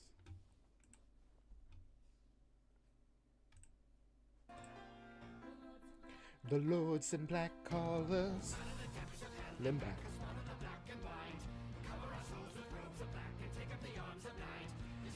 Once you summon us, twice you give on the roll of the dice. Book is all but closed on your life. Lords in Black are the Lords in Black are. They want to see the worst thing, and they want to corrupt people in the worst way possible. Ironically, they get more out of Grace to sacrifice than they would have gotten from Steph. True, because they because they got Grace, she became a little cuckoo afterwards. But then again, even if she didn't give up her, you know, virginity, I mean, we saw in Nightmare Time, she's a little kooky anyway. She probably would have lost it. Something like that would have happened. Also, how in the heck do you go from a song as sadistic and hype as a fan as this into the cool as I think I am reprise, which is so sad. Oh my gosh, you're so right. We go from such a hype song into the one where he's convincing her to kill him. Oh gosh, that song made me so emotional. I got so sad watching that. Grace saves the world in whatever story she's in, but there's always a cost. Oh, there's always a cost. Well, she saves the day, and then things get bad. But wouldn't Peter killing Steph be just as bad as Steph killing Peter? Yeah, that... I mean, it made me sad either way. Believe me, it really did make me... I think I would have been crying either way. But I imagine that they want Steph to kill Peter specifically because it makes them all the happiest. It's the most interesting, and it gives Tinky another Spankovsky for his collection. So it's just that, like, a minor little other addition that was like, yeah, sure. That's why we want this to happen.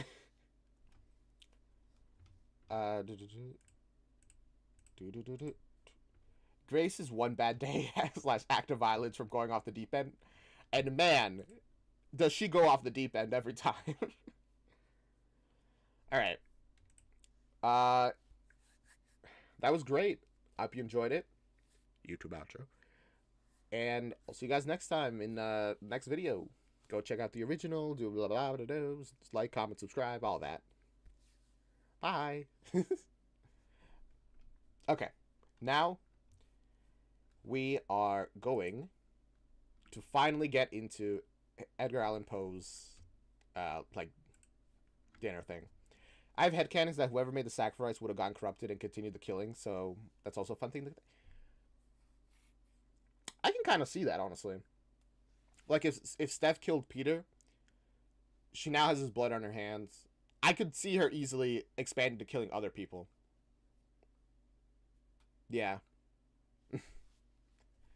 And, I mean, we know how Ted turned out when he lost the love of his life, so... Peter killing Steph, I feel like, would not go any better. And we also know what happened to Ted after he killed the love of his life. Because the Lords in Black say forever in our debt. Yeah, no, I see that.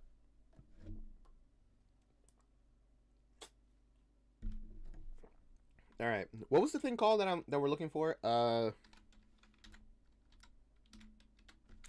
Edgar Allan Poe's Mystery Dinner Party, I think. Okay. We're going to be watching Edgar Allan Poe's Murder Mystery Dinner Party, Chapter 1. We'll see how many of these we can get through by the end of the stream. There are 13 episodes that I'm seeing in a playlist. I don't know how many there are total. Maybe there are other playlists.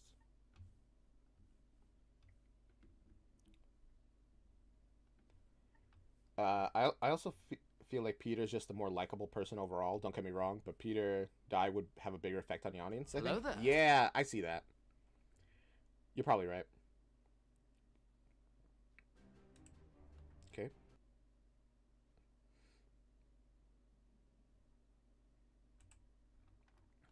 Can I watch this? I got a little notification about like watching TV on YouTube. That like made me a little bit worried. I'm gonna be real with you. Like shipwreck. Can I watch shipwrecked stuff?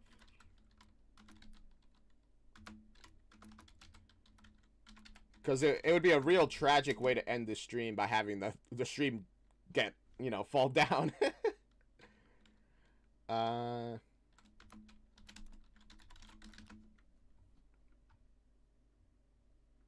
You think so? It's worrying.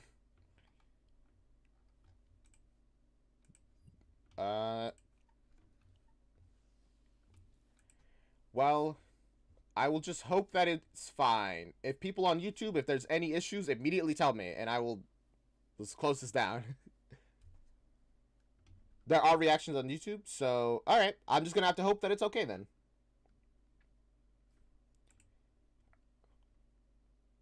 Let me... Alright.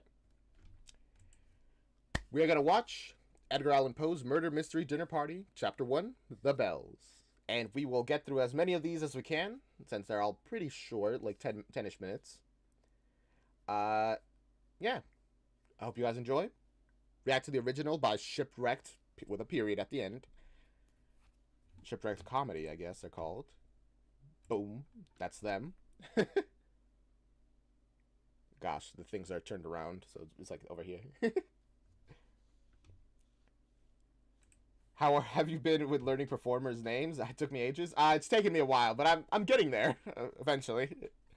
It took a lot of people in chat reminding me, hey, this person's name is this person's name is that. I'm like, okay, yeah, I got it now, sort of. Okay, let's enjoy this murder mystery, I guess.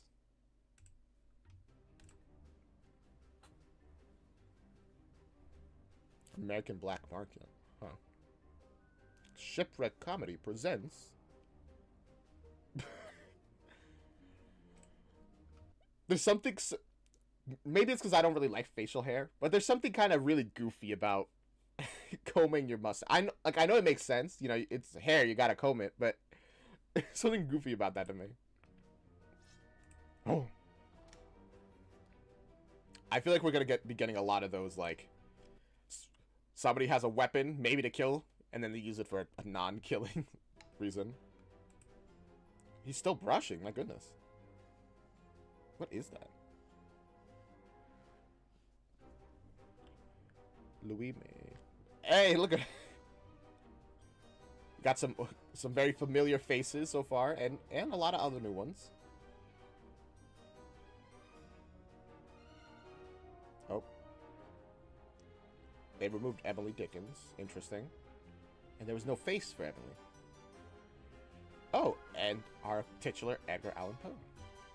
Murder Mystery Dinner Party. Okay. This is an interesting setup. I'm digging it. I'm excited.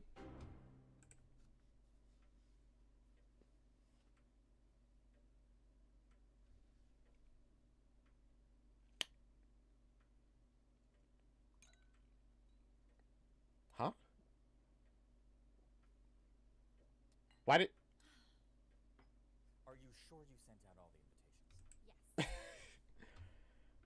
Is that a thing people do? They put like a shot glass in there. I don't drink, so I wouldn't know, but that was very... Oh, also, fashionably late is such a terrible thing. I don't like it. I'm Hispanic, so we're always fashionably late, but I do not like the act of actively like missing the time. Being like, we gotta be... Okay, so the time is 4, so we'll be there like 5. You don't think so, but you don't drink either? I guess we'll never know then. And the singing telegram to the beautiful Annabelle Lee? Yep. Oh, let me And turn... the RSVP to her RSVP. She said she'd be here. Okay. What is that rapping at my chamber door? Okay, first. Okay, so this is like a themed dinner. They're like playing the part. Okay, that's cute. Is this gonna be like one of those, it's a fake murder mystery and then it becomes a real murder mystery? Not a rapping. That's a doorbell. Secondly, you invited these people here.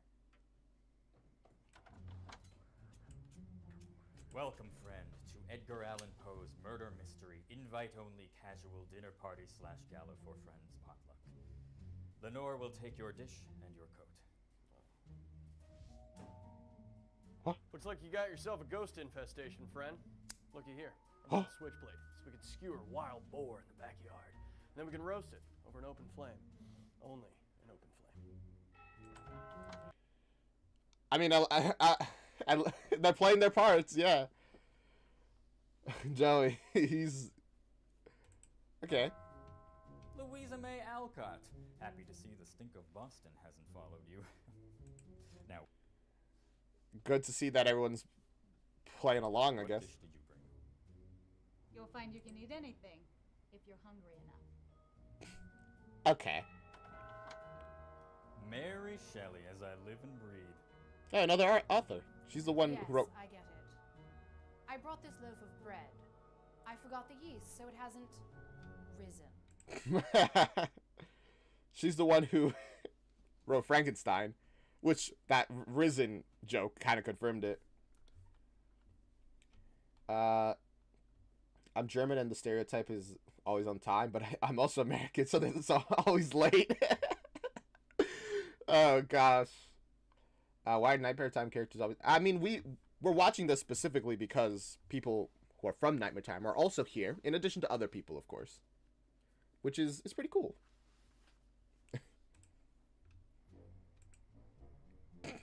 Because of Oh, my... yes. Yes, of course. I get it. I got it. The first time. Charlotte Bronte. Here is your character card for the evening. Oh, she sounds poor. Did you write this? Is this going to take very long? Well, now I'm more confused. Who's acting as what? Are they...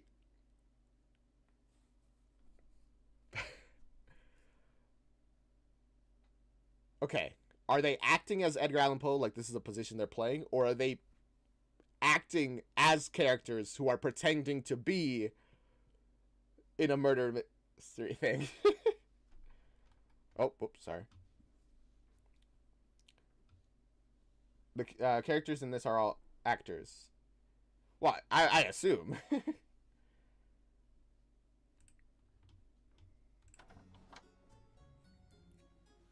Oh. Oscar, so glad you could come. You're looking very smart. You can never be overdressed or overeducated. And indeed. Hello, H.G. Wells. H for short? H.G.? What do we go by? I cooked it myself with my latest contraption. It's an enclosure that bombards the food with electric... A.G. Wells. Who is this person? He sounds familiar. Also, he invented the microwave? magnetic radiation such that the food molecules themselves... They're the authors, but the game is a character dinner. Okay, thank you. I was a little unsure. Actually, fine, wonderful. Just come in. It's incredibly efficient. It's not a real thing. It's not a real thing. I mean, you just saw it.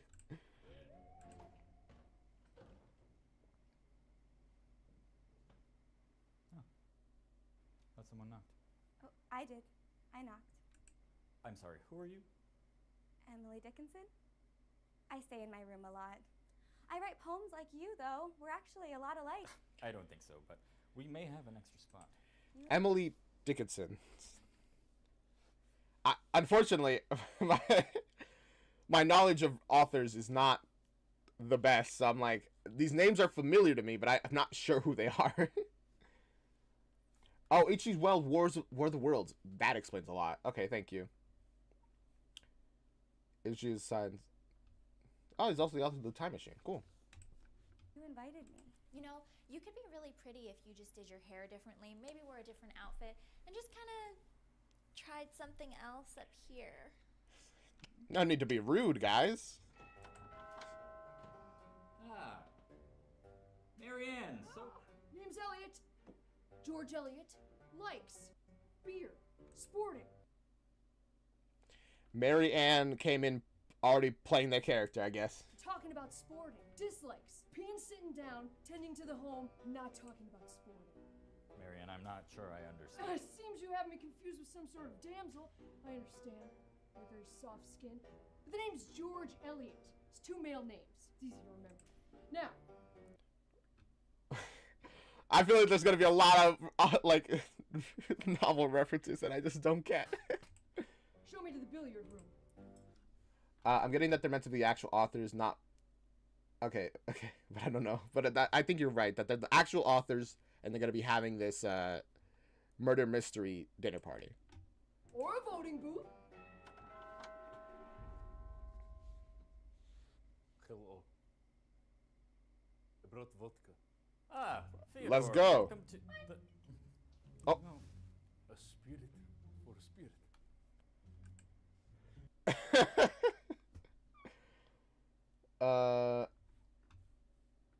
George Eliot is her pen name. Ah, that makes sense.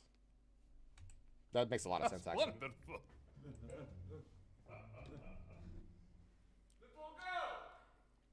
Friends, thank you for being here. We are still waiting on a few guests who are definitely my friends. Definitely. Agatha Christie said she would be running late. Also my dear, dear friend, Annabelle Lee, and her +1. Also Emily Dickinson. Now, tonight will be quite exciting. You were all given a character card with a name and a brief biography. Please study it, for it is to be your identity for the duration of the evening. See, this kind of thing sounds so fun. I would love to be like in one of these kind of things. See you, Mining Cart. See you next stream. Oh, the doorbell rang. I'll be right back.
Oh, wrong scene. There we go. Hey, I'm back. Sorry about that.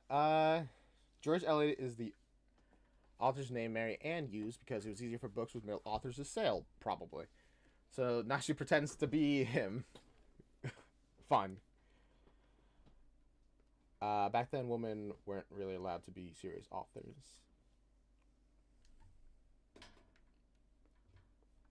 Okay, let's see it. Mine's blank. Ah, yes. You have picked the rare blank character card. Good on you. My card says I'm a duchess. Seeing as how I have absolutely no insight into the mind of a woman, I was wondering if anyone would be willing to trade cards for a male character. Please, no trading. Now, Lenore will bring out. I mean, everyone seems to know that she's actually Marianne, so fine. The soup. Lenore.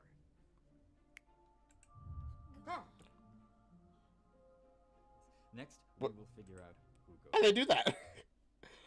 How's this show happening? Edgar, I love my character, but I did make a few tweaks. Can I run these by you tomorrow? No, yes, sure. Now we figure out who goes first based on whose birthday is most recent. Mine's in 3 weeks. The party is tree themed, so everyone come dressed as your favorite tree. Mine's the Telia Americana. You know, when somebody says your party is themed, they usually don't expect you to dress up. But man, maybe this is like the 1800s or something, so 1900s, 800, whatever. Maybe things were different back then. Let's go shot for a shot to see who goes first. Who here is Detective Inspector Ignatius Crumblefeather? He needs to be sitting north. Facing north or sitting? Oh, das ist me. I spent time in jail with a very kind Ignatius once. We still write letters back and forth. To Ignatius. When will someone be murdered?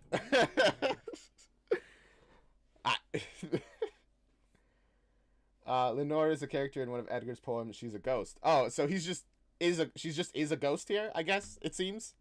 I mean, they threw his coat through her, and then people seem to acknowledge her as a spirit, I guess. Does anyone want to trade? Yeah, what do you got?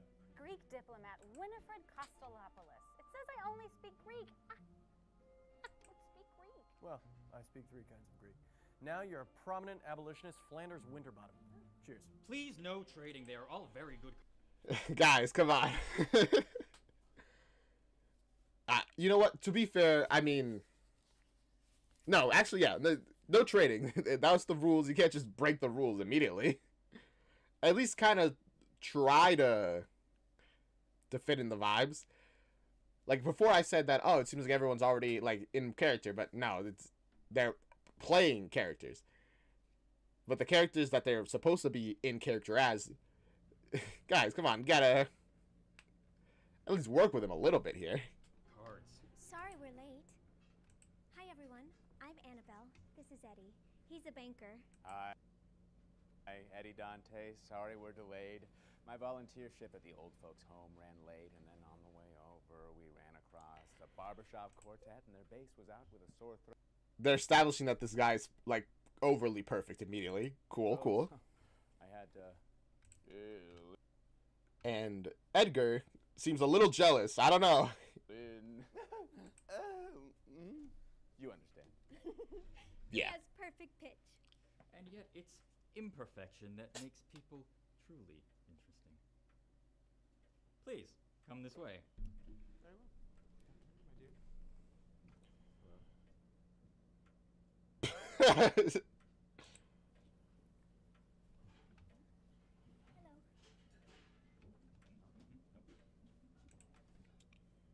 Oh boy. He's yeah, he's very clearly jealous.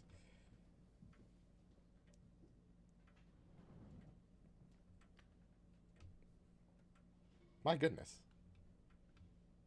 What is everyone's deal? I thought I was the dead one here. Parties aren't the place for jokes, Lenore. Now. What? That's literally, parties literally are the place for jokes. Yeah, this is like the most awkward party I've ever seen. Everyone's just sitting there like.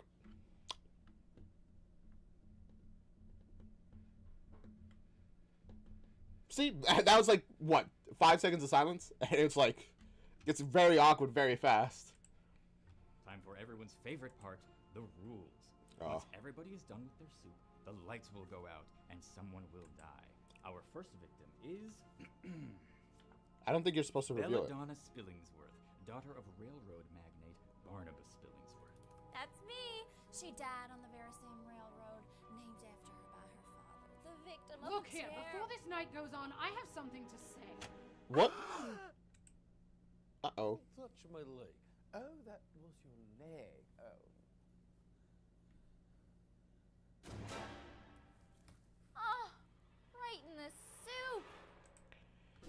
I see. So we immediately got into the twist that, yeah, someone's actually dying for real.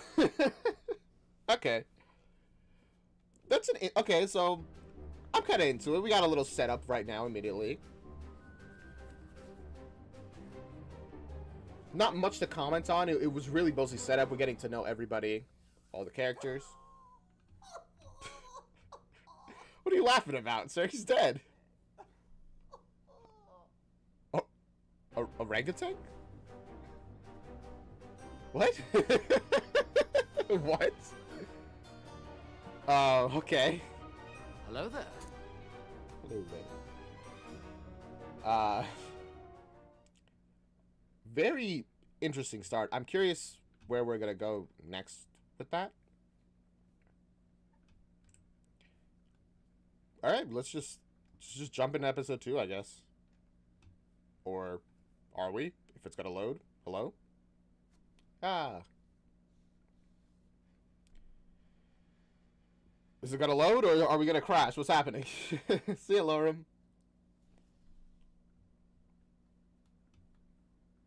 There we go.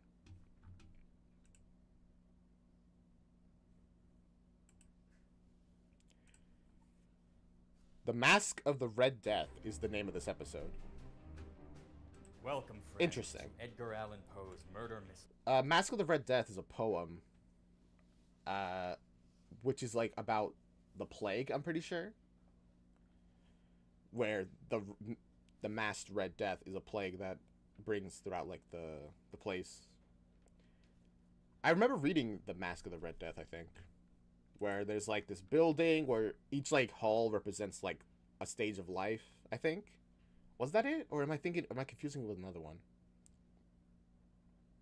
I'm probably confusing it with a different poem. Alright. Invite only casual dinner party / gala for friends. Are we gonna have a little Agatha Christie said she would be running look late. back every Now, time? Lenore will bring out the soup. So Agatha Christie, did Edgar Allan Poe like love her? Was he like in love with her, but she didn't like him back, or whatever? I'm assuming. All the titles are taken from Edgar's poems. All right, that makes sense. Is that what the Mask of the Red Death was about, though? Am I crazy? Am I mixing stuff up? Sorry we're late. When will someone be murdered? Look here, before this night goes on, I have something to say. Right in this. Oh, we didn't even get what you wanted to say. I completely forgot to mention that. Oop. Oh, we had this little intro at the beginning of every single one. Is it gonna change as we lose people? Well, I mean, we might not lose multiple people, but maybe if we do, maybe it'll change. Oscar Wilde, Emily Dickinson. Interesting that they make a note to show Emily Dickinson being removed. I don't know why. Agatha Christie, Annabelle Lee, Lenore, Edgar Allan Poe. Yeah, there's a high society part, and the person in the red mask and robe crashes it, and everyone dies. The red death is a symbol for tuberculosis. It's about how the wealthy didn't pay attention to the poor dying from TB, but they weren't safe from it either. Yeah, thank you. I think I was thinking about a different poem. The whole the Mask of the Red Death crashing the party does make more sense to me.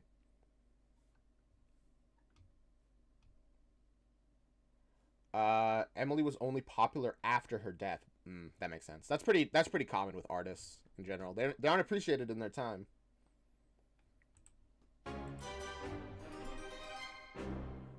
Yay. Eddie? Can someone please get his face out of my soup? I worked really hard on it. Lenore, be just a tiny bit respectful. The man is dead. Well, then again, she's dead, so maybe she has all the right to talk. They also probably don't think that this is a real death, huh? No, this isn't. Oh, were we supposed to do that as well? No, sweetie, I think we're supposed to wait our turns to put our faces in the soup. No, the soup is just for eating. Soup is not for eating. Soup is for drinking and throwing on the ground as you demand real food. Have you had the... Bro. I mean, soup can be pretty good. I know my family really likes soup. I'm kind of impartial to soup. Ramen soup is pretty good. I mean, I only have cup noodles, so can't comment on real ramen. Okroshka. The kroshka. It is cold soup. Cold soup. Who would ever want such a thing? Oh, I get it. So now we gotta figure out what kind of... Her comment completely threw me off. But cold soup does kind of sound terrible to me, personally. And none of them are taking it seriously because they don't think that he's dead. He really died yet. They think this is part of the game. What kind of soup it is? No! This is meant to be the first murder we solve. As prominent abolitionist Flanders Winterbottom, I declare that we abolish slavery henceforth. How does this work again? I don't know. What? I mean, sure, in character, but also, why do they say that just randomly? I love how much they're all talking about the soup. I mean, it doesn't look like that good of a soup. It's like tomato soup, it seems. Really? No, I mean, this isn't part of the game. The game of life and the game of death have one thing in common. They do not care what you want. Beautiful. So did you, check out the latest... Yes, beautiful, but also, he's actually dead, guys. Get on the same page, please. Naturally. Say, what sort of skin balm do you use? You have absolutely no shaving balm. Thank you. They talk about the sports like I do. It's like, ah, man, I love that. I love me some sports ball when they kick the goal into the touchdown. Loved it when that team got the points and they won. The team that you like. Pretty cool. Eddie! Oh, she really is committed. Fine, then the murder mystery is underway. The first thing we need to do is determine a motive. Who benefited most from killing... they're like blissfully committed to being like, no, he's not actually dead. And they're like, guys, this is not part of the game. He's dead. Like, nah. Virgil, the foul-smelling orangutan. Oh. That little scene that we got was was a little snippet into the future. That's why he said orangutan before. Really? Come on. Virgil? That's a terrible name. This is an actual murder. No need to sell it any further, friend. We're all playing along now. Firstly, I suspect this soup. Guys. they're so committed to ignoring the fact that no, this is not like a game murder. This is a real murder. How dare you? He did taste it. Oh, how fun! That's a clue. The soup? The soup is a red herring. You would say that. You know, like an actual red herring soup with a red pepper garlic sauce.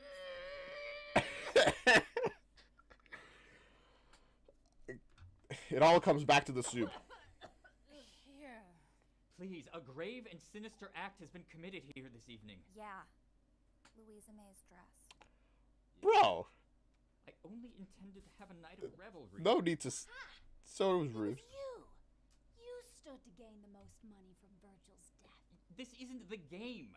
And even if it was, you haven't even heard my character yet. I am Western lawman turned... Bounty hunter? That does make the most sense. He would have the most money to gain from killing an orangutan. Well, I mean, no, that's a poacher. Not a bounty hunter. I mixed it up a little bit. Bounty hunter Ezekiel Farmer. I have no monetary stake in the death of an orangutan.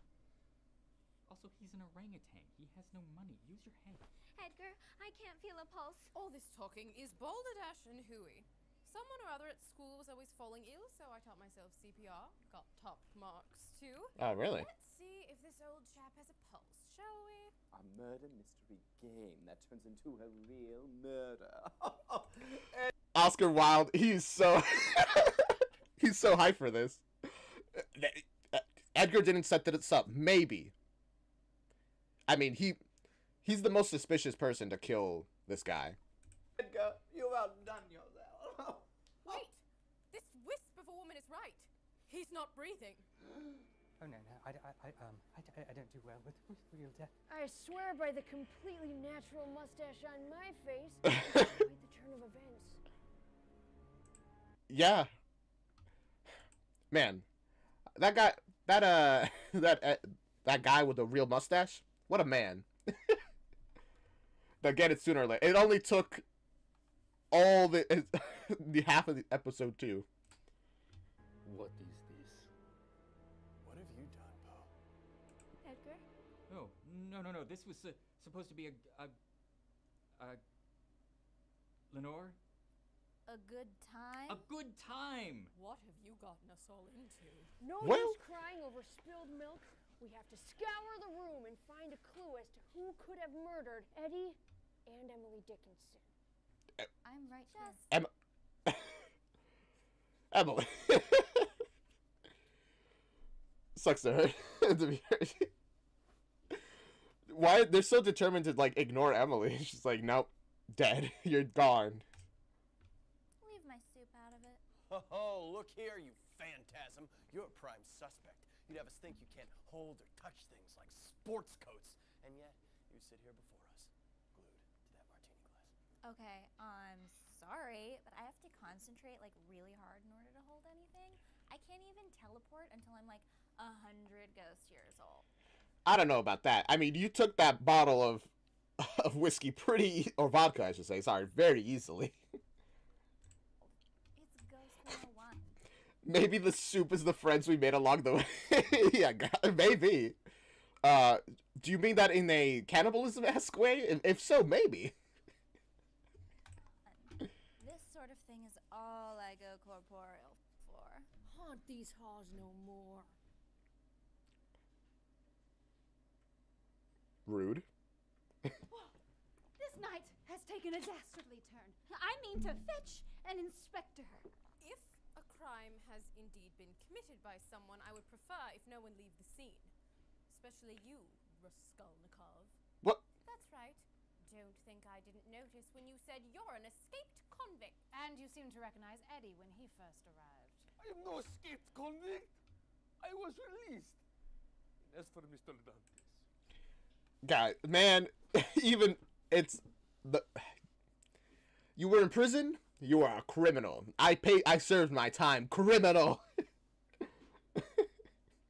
I didn't, but maybe. Yeah, maybe the soup is cannibal.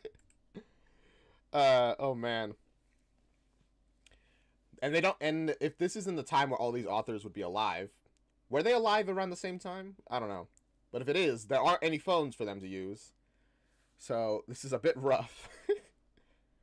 How will they find them without leaving the place? yes, I knew him. I have no quarrel with the man. He took me in and gave me shelter after a Siberian prison camp. What tragedy has befallen us all? Man, Evans really was the perfect man. Works at the bank, so he's got money. Does part-time at a place. Helps this guy. My goodness. What a tragic loss to the world. Edgar, you could not compare. You should have died in this place. Such a hard story, but told so beautifully. Well, that's enough for me. Tie him up and then we'll all go get help. No, Charlotte is right. We have no proof that Fyodor had anything to do with this. The murderer may leave and we would never be the wiser. Also, my house hasn't passed an inspection in years, and Well, I mean, now we know the real reason he doesn't want people there. But, I mean, failing an inspection would be kind of really bad at this point. Probably. But would it be murder bad? For Edgar, maybe.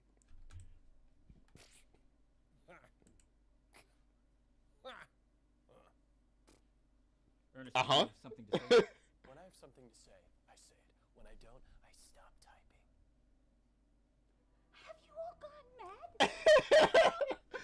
mad? What does that mean? Yeah, I get it. You guys are authors.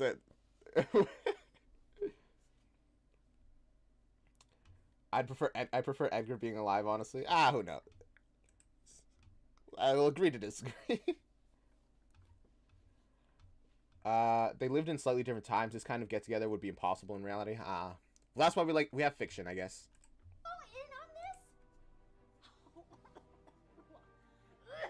She's so sick. I'm getting out of here.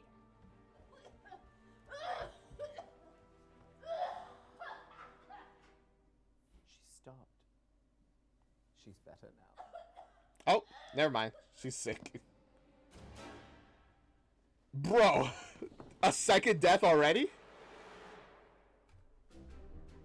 Did she die of tuberculosis? Was she poisoned? It was the soup. The soup was actually poisoned. Probably not. Okay. So, Okay. Those like little next scenes without any additional commentary. Kind of funny. All right. I'm picking up what they're putting down. I'm feeling it. I'm getting with it, I guess. All right. Let's go into episode 3. What's this one named? The Purloined Letter. I do not know about that poem. To be fair, I don't know about a lot of Edgar Allan's poems. I only really know, like the big ones, Quoth the Raven, Mask of the Red Death. I don't really know many of the other ones. Welcome, friend, to Edgar Allan Poe's Murder. Does anyone know what the Purloined Letter's about? Invite-only casual dinner party / gala for friends potluck. Sorry we're late. What a long name. I realized. Look here, before this night goes on, I have something to say. Fine, then the murder mystery is underway. I don't think he's breathing. What? All right, yeah. No, I mean, this isn't. You guys enjoying this little flashback that to what we just saw? A murder mystery game that turns into a real murder. I'm getting out of here. Man, 2 deaths. That's a... I mean, you know what they say? It's not a party until somebody dies. And this party has 2 deaths, so...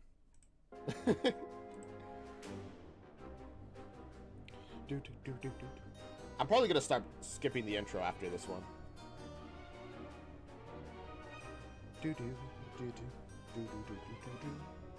And they keep... They keep changing Emily. Like, first one, she wasn't even there. Then there's like a painting of her. Now it's like her hidden behind somebody else. She's like trying to get... No respect for Emily. Not until she's dead, at least.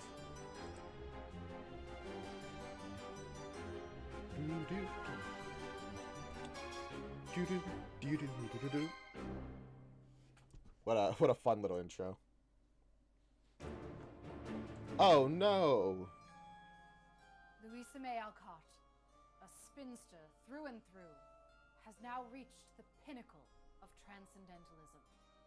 May she be at one with the earth, and may she find her peace.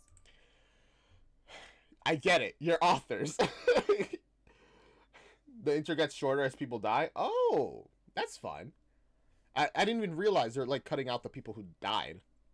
Thank you for telling me. But God, I get it. You guys are authors. You can acknowledge that, oh my God, somebody's dead, instead of being so artistic about it. Well, someone had that ready to go. I'm just really good at eulogies. Edgar, I'm frightened. We must alert the police. Yes, I agree. Good thing Stripes are in because you are going to jail, son. I'm not going to jail. None of us are going to jail. Probably. Okay, one of you is probably going to jail. Wait a second. Okay. What's that? What are you doing?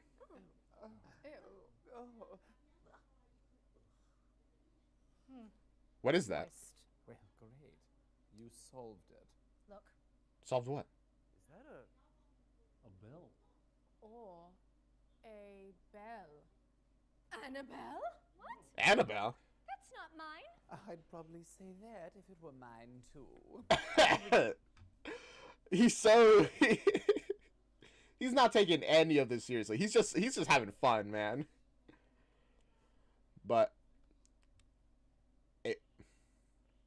Genuinely, I have no idea who's the killer so far, so I'm just kind of like waiting to find pieces to put together. The most innocent person here is the beautiful and innocent Annabelle Lee, and also she's the most beautiful. Now, can we start taking this seriously? I don't know. Seems like that whole innocent thing might be an act. How could you? I came here with Wait, that's so funny. That little like whisper of a compliment. I mean, I don't know. Gentleman you cared a lot about. He was a banker. Maybe you killed him for his money. I don't know if I believe that, but it's, you know, they might.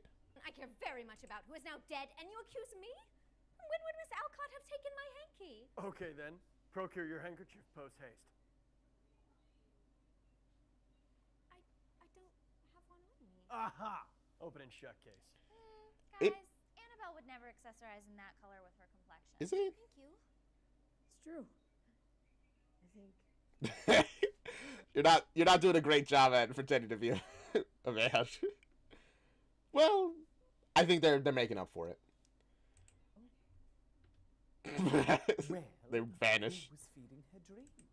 She was having horrible coughing fits. We celebrate with beverage, but we drink same vodka. Let's get her into the dining room and we'll figure this out. With the soup. Poe, I concur with the spirit. That is super gross. Where are you gonna put the body then? Place to move the bodies. I mean, Someone call me? maybe going out on a limb here, but perhaps you have a vault space in your cellar that you would be amenable to storing dead bodies in? Naturally. He's so quiet. Come on, everybody does. Mine's in my attic. We can keep Miss Alcott and Mr. Dante's down there until help arrives. Great. Yeah, true. That's a good place to put it. The bodies will rot slower there in the cold. I wish that... Oh, sorry. I wish that Louisa May hadn't died first. She was one of my favorite authors. Oh, cool. What did she write? I'll be honest. I'm going into this. I'm like with very limited like classical knowledge of. I do a lot of reading, but it's mostly like more modern fantasy stuff, like and like light novels. So. Let's fetch him. Little Woman is one of your favorite books. Interesting. That wasn't here before, right? There's a note. What does it say? Uh-oh. Oh, apple. Good evening, authors. What a lovely party this has been. I hope you left room for the next course when you all get your just desserts. Tell no one, seek no help, do not under any circumstances leave this abode, or the only thing you will be authoring henceforth is your own death. The killer's Emily. That's my guess. Well, we know who did it. H.G. Wells, you stand accused. This notice of intent is as hacky as anything you've ever spewed forth.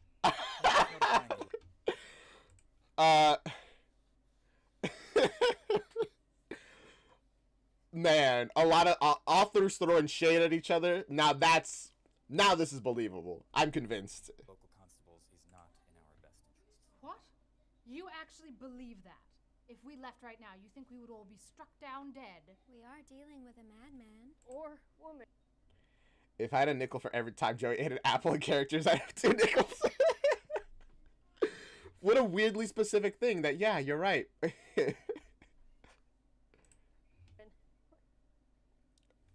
Evan. We understand. Gentlemen, please help me with this body. The way everyone stared at her when she said, like literally everybody's like.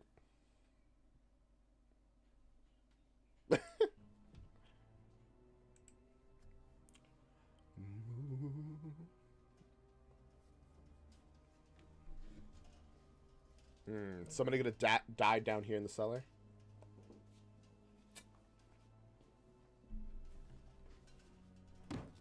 Bro, have a little respect. What did he say? Was half expecting. He could have just slowly put her down instead of just dropping them. To find some dead bodies already down here. That's absurd. At this temperature? I'm with Miss Shelley. I think this is preposterous. Huh? What do you mean by that? Well, I guess, yeah, it's cold, but it's not cold enough where they can store bodies for a long amount of time. I'd say it's weird that you know that, but you're an author. And authors look up a lot of different things to... that might get them a little in trouble, but it's for the book. I swear. I don't want to make a bomb. I just need to know how to make a bomb. Ernest Hemingway is known for his brevity and known to dislike for overly wordy writing, so he always dissing the other authors. That makes sense. Preposterous, and it's a fate worse than death to be held here with all of you a moment longer. Miss Shelley, right before the lights went out, you rose to say something quite urgent. Fine. Oh, finally we get to know what she's gonna say. What is it? You all may know that I initially published my seminal work, Frankenstein, anonymously. Yes. What you may not know is why. Years ago, my husband and I retreated to Lake Geneva with Lord Byron and his mistress.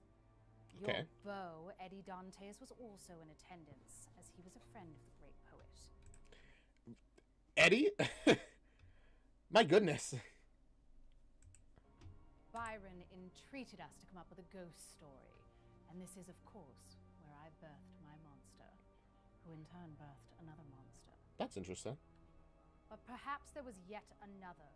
Another monster? You see, Eddie may have made a rogue suggestion, nothing more than a turn of phrase here or there, but he insisted on taking more credit than he was due. I had to publish anonymously at first, and ever since, he swore that he would discredit all that I have accomplished. Eddie? Okay, so hella motive. I swear I had nothing to do with his... But also, a lot of motive. Very true. Is that true? Is this based off, like, reality? Like, I asked genuinely, because I don't know.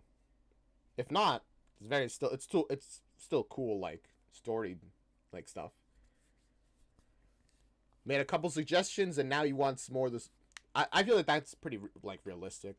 Some people make a couple suggestions, but then something gets popular, and now they want a little more from that. Eddie is character for this? Okay. Fair enough. Thank you. Man, Eddie has connections. Death? I didn't even know he was coming.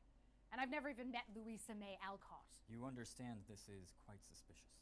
Or it's pure coincidence. Huh. You also got a coincidence hidden in your britches?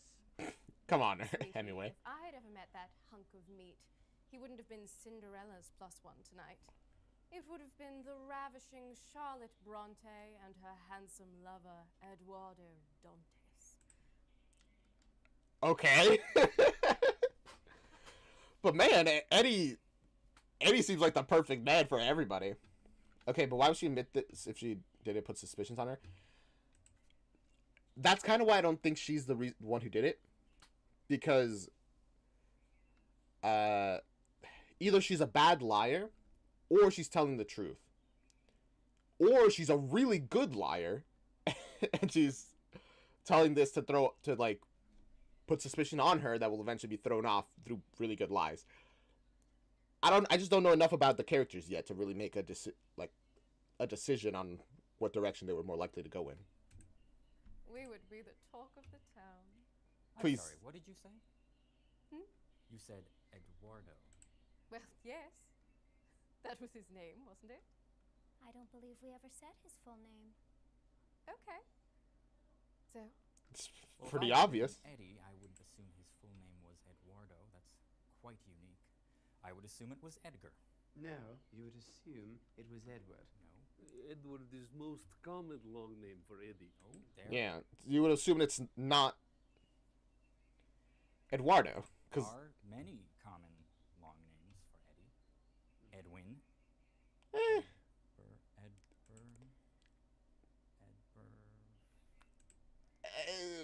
Yeah, good try, Edgar. Edgram. That's French. Edel. The point is, you were familiar with our deceased guest. Fine. I find this coincidence strange and confusing, possibly incriminating, which is the... Okay. How many... Does everybody know Eddie in this? Does everybody have a connection to him in one way or another? Ah, yes, Edberv. I know an Edberv. He's from Kentucky, France. Moving on. The only reason I resisted initially, but I have nothing to hide. Eddie was a banker who was foreclosing on our family home. Okay, hold up. We are officially entering mystery mode, and Agatha Christie is still late. We've got to take notes. Who here is the best writer? That's not a good question to ask. Oh, man.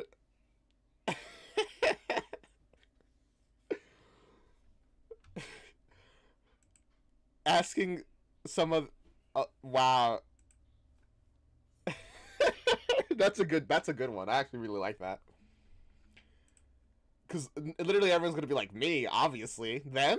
These guys are trash. You, goggles. So, did he foreclose? Everyone's like, oh, he's going to be writing? I should have been writing. But they would have reacted that way no matter who got it. That wasn't going to happen. My siblings and I are also very talented. We would surely have come up with the money to make amends and put an end to this nonsense. Who do you think we are? The Austins? Yes, he wasn't. Who? The Austins? Who's that? Agatha Christie's a murder mystery writer, but she's late, so hopefully she'll come and solve this. Maybe she'll come in and immediately be like, oh, it's... hear everything, like see the stuff written down and be like, oh, this person's the killer.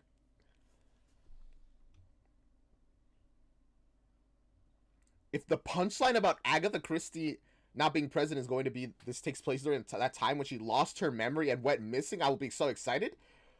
When what happened? Jane Austen is a popular novel.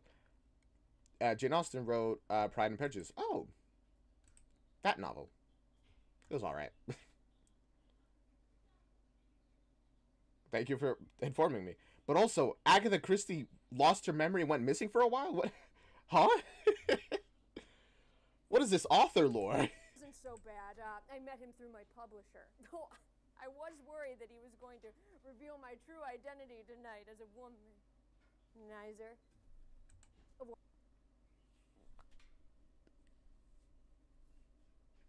You're trying too hard. Come on. Womanizer. A what? You know, like a real lady killer. That's not what that means. No. It's a saying. You know, like a real Don Juan. A cat about town. Hey, it's a real shame about those dead people, huh? Yeah, chase the focus. Get back to the killing people, please. Stop focusing on my identity. The identity that none of you know, probably, I swear. It's not obvious. They found her, though. It's considered like an unsolved mystery thing about for why it happened and if she was faking it or not. Wow. Wild. Thank you for telling me about that. Okay, who here didn't know Eddie? Lenscrafters, what's the consensus? Whoa. He put that together fast. Where did you get those pictures? According to my copious notes, probable cause in this double homicide abounds. Who here hated Eddie with the most fervor? Who among us wanted this good man to be out of this world for good? Edgar. Who here had the most to gain from his untimely demise?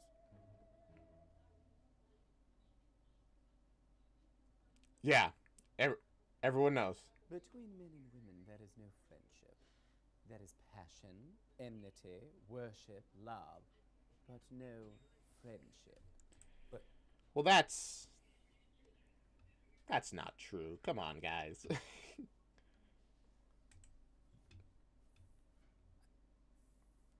Oscar, come on. I know I shouldn't have invited you. The only obstacle to your unrequited love. Story for the ages. Actually, taking a drink of wine. I've transposed motive, location, and temperament into numerical form. You made a calculation already? Dang, that's impressive. That's just I'm just impressed. You know, and mapped out a formula to produce a value of probable guilt, and it seems that the most likely culprit is Shelley. Oh, really? Okay. I mean, there's a reason that we don't really use math in court cases, at least here in the U.S. Mainly because math is not really, people don't really get it too much. And also, probability is way more complicated than it sounds. Like that one woman who got arrested and like charged because they did a bunch of math in the court and showed like the probability of finding another person who had her name and her car and like a car in her style was like super small. And it turns out it wasn't her. It was somebody else who had her name and had a really similar car. Because probability, improbable doesn't mean unlikely, weirdly enough. Or, well, that's not exactly. Improbable stuff happen, like, all the time. Also, that's a sci-fi writer if I ever saw one. Yeah, I mean, a lot of sci-fi writers, they do look to the future. They have a decent knowledge of trends and technology and stuff, so they're at the head of it. Numbers cannot see into my heart. I am innocent True. and I demand that this issue be looked into by professionals. I'm with Mary. I will not be terrorized by some poorly written warning. We are adults, and we should alert the authorities. All right, then leave. I wish to get to the bottom of this as well. I'm not going that way. As we've seen, that way lies certain death. What? Fine. I am certain we can find our way out of here. There's probably a back door somewhere.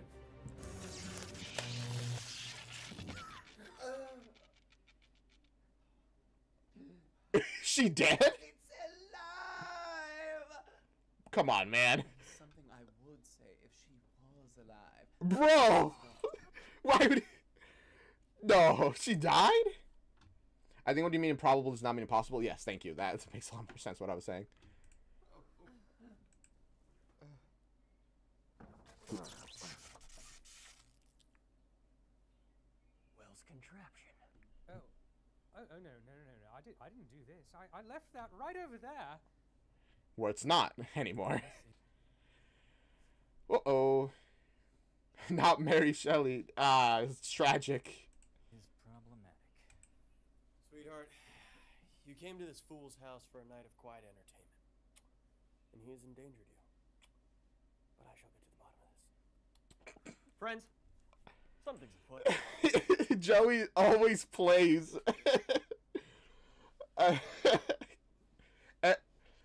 Ted and now this guy, Ernest Hemingway. Ted is Joey's always playing somebody who is like a bit of a womanizer.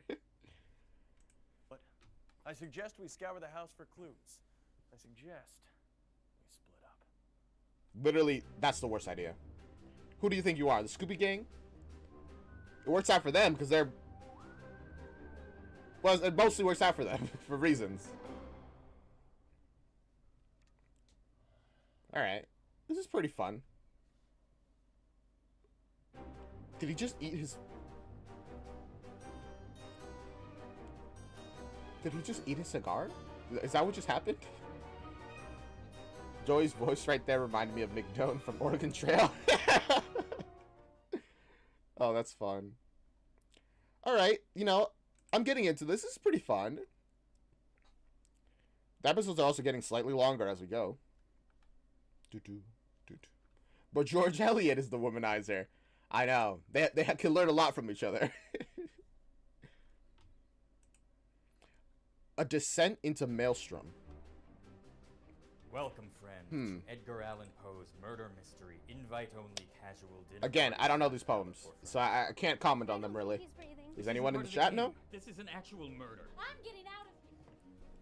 Look, Annabelle? What? Tell no one, seek no help, or the only thing you are authoring henceforth is... Getting a deep drink of water. Hey, it's a real shame about those dead people, huh? Friends, something's afoot. I suggest we scour the house for clues. I suggest we split up.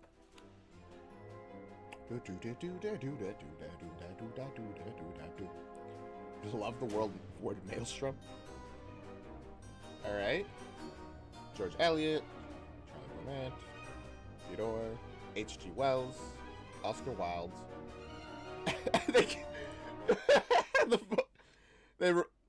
The picture of Emily was the picture of them removing the name.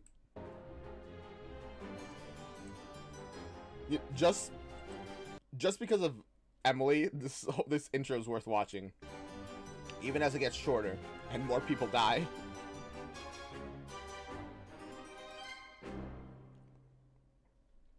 It was definitely Emily. That's who I think is the killer. Wait. Nah, the only poems of his I know are the ones I had to study in high school: The Raven, Mask of the Red Death, and Cask of the Amontillado. Same. Split up. Yes. Pair off. That's a terrible idea. Whoever is paired with the murderer will be in grave danger.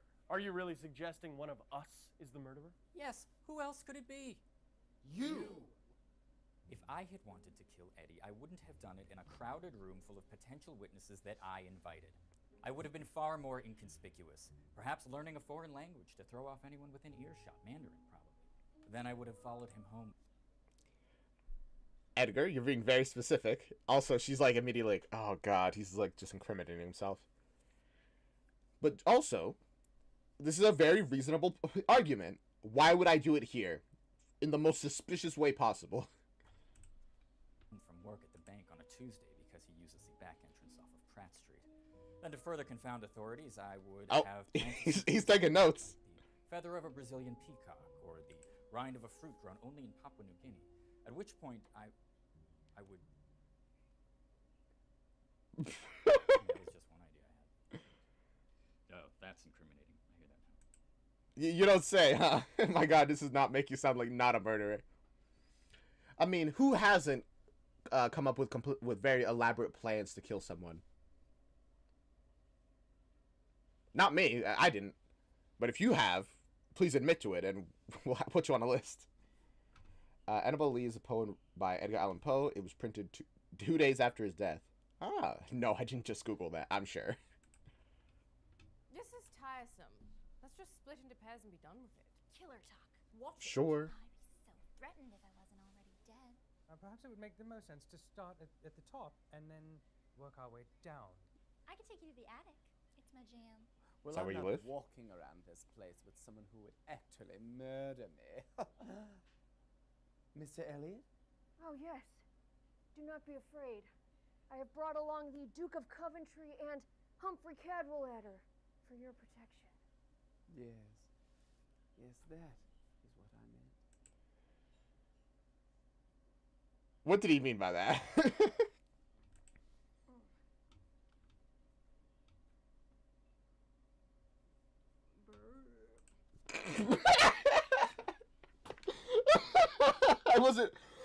I wasn't sure where we were going with that.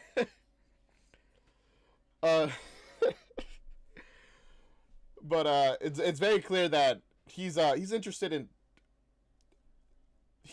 in George for different reasons. Whether he realizes George is a woman or not, unclear. And I think he might prefer if he was a man. If they were a man. Oh gosh. This is like the Reddit story where somebody printed out a story they wrote about how they would kill their boyfriend and gave it to their boyfriend as a gift to read. Oh, man.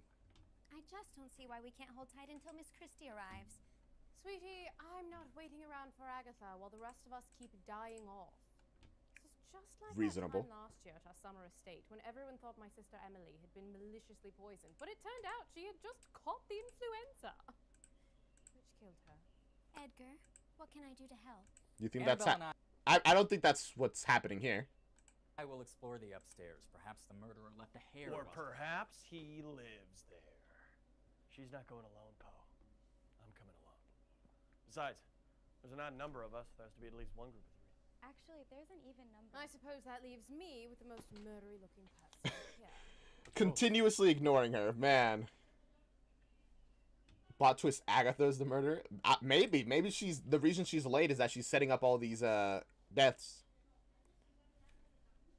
He may look the most intimidating, but I think he's the sweetest guy here, probably. A toast to ending this horrible night. To ending this horrible night. Certainly the worst of any of our lives. Toast to Damien. Bottoms up. You have got Sure. to be kidding me. Oscar was famously flamboyant and a homosexual. And it's like, oh, okay. That's kind of what I'm thinking. So he doesn't know that George is a man, but he is interested in George. And he's going to be very disappointed to find out George is not a man. If he finds out before it dies.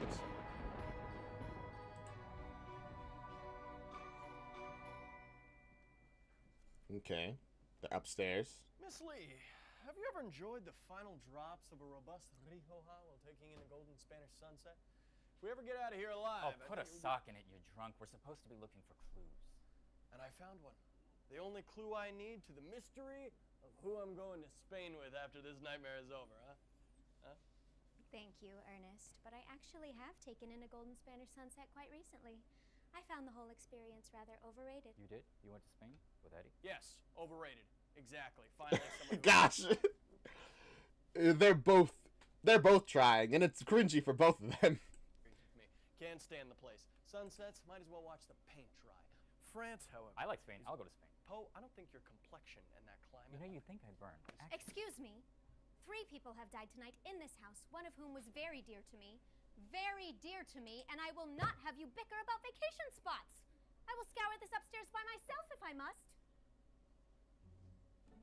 Yeah, guys, come on. Like, I get it. But also, no, I don't really get it. 3 people are dead. Just keep it in your pants, guys. At least investigate.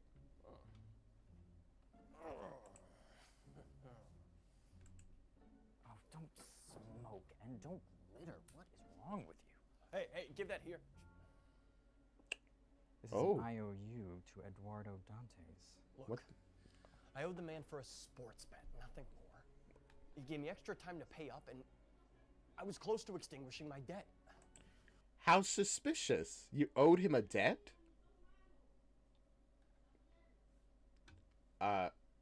Wait, sorry. I'm gonna call real quick. I'll be right back. Man, I feel like everybody has a connection to him, and a lot of people seem to be owing him money. I'll be right back.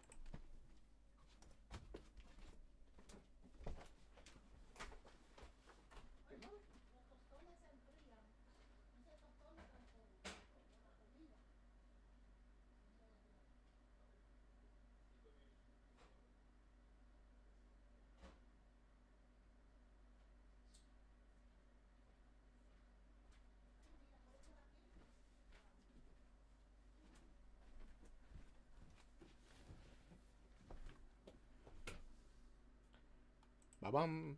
I'm back. Everybody knows Eddie. It seems like it.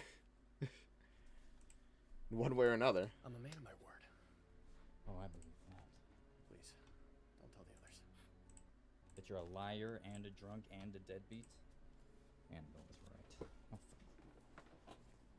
I'm going to explode you.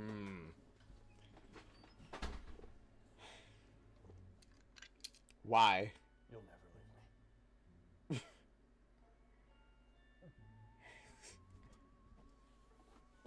What is this guy working on? Aren't we supposed to be looking for clues? Oh, that? No, that's a waste of time. I'm ensuring we catch clues that haven't been dropped yet. I don't follow. I am creating a rudimentary image capture device. I shall call it Chimera. Chimera? No matter how suspicious they are, I'm never gonna believe that Joey or Lauren's character are evil until proven otherwise. Good luck with that, I think. Processing. I'll build these chimeras, and then I'll put together a sort of motion sensor device. That way, when someone moves past the chimera, it will activate, revealing the killer. Cool. I mean this in the nicest way, but that's the dumbest thing I've ever heard of. Well, that's not the first time I've heard that. Man, so far he's come up with 2 really cool ideas, microwaves and cameras, and both times people are like, that's the dumbest thing I've ever heard. In fact, that Eddie bloke laughed at my last invention, and now time machines are the talk of the science fiction town. Well, you knew Dead Eddie too? Bro, why? And it seems like a good percentage of people have issues with Eddie, despite how perfect he seems. I've seen nicer studies and... never mind. I'm not wasting a good study insult on someone who barely speaks English. Hey, Beard. Do you think you're going to find the murderer in there? No. He's so rude, man. He's just there, man. He's just doing his thing. Inspiration. Okay. Well, stay here and be ominous. But if I hear you coming near me... I am not the murderer! Well, I'm not the murderer either. I've got my eyes on you. It must be so annoying that to be like... You're just there, doing your thing. But because you're, I guess, tall or whatever, or foreign, everyone thinks is suspicious of you. Just for that. That's frustrating. Well, I guess there's no point denying it. I went to him for a loan for supplies to build my model time machine. It would be used for marketing my books and maybe one day, maybe even. I mean, I don't actually believe in time travel or anything like that. Yeah. I do believe in it. But I didn't think mentioning my connection to Eddie would matter. I mean, after all, I didn't kill him. And besides, what use is there inviting suspicion when that would just take time away from, catching the real killer? That's a pretty suspicious thing to say. But also, he believes in actual time travel? I mean, that, as far as we know, it's impossible, but that's just as far as we know. Maybe it is. Maybe he could have done it if they gave him the money. So who do you think did it? You don't think I did it? Well, I'm a pretty good judge of character. Okay. I've been thinking about Alcott's symptoms. I don't think she was poisoned and dying. What? How do you know? Her body exhibited signs of potassium cyanide exposure. Yes, it's too fast acting. Her coughing fit earlier may have been unrelated. Oh. Weird. I thought it was because she wore that dress. What? Oh. Ha. What about it? Was that a joke? I can't even tell. She seems to really dislike her dress. A joke. I see. It was hideous. He's so awkward, man. So awkward. Oh, hey, Emily. What's up with you? Do they seriously leave you by yourself? That's crazy.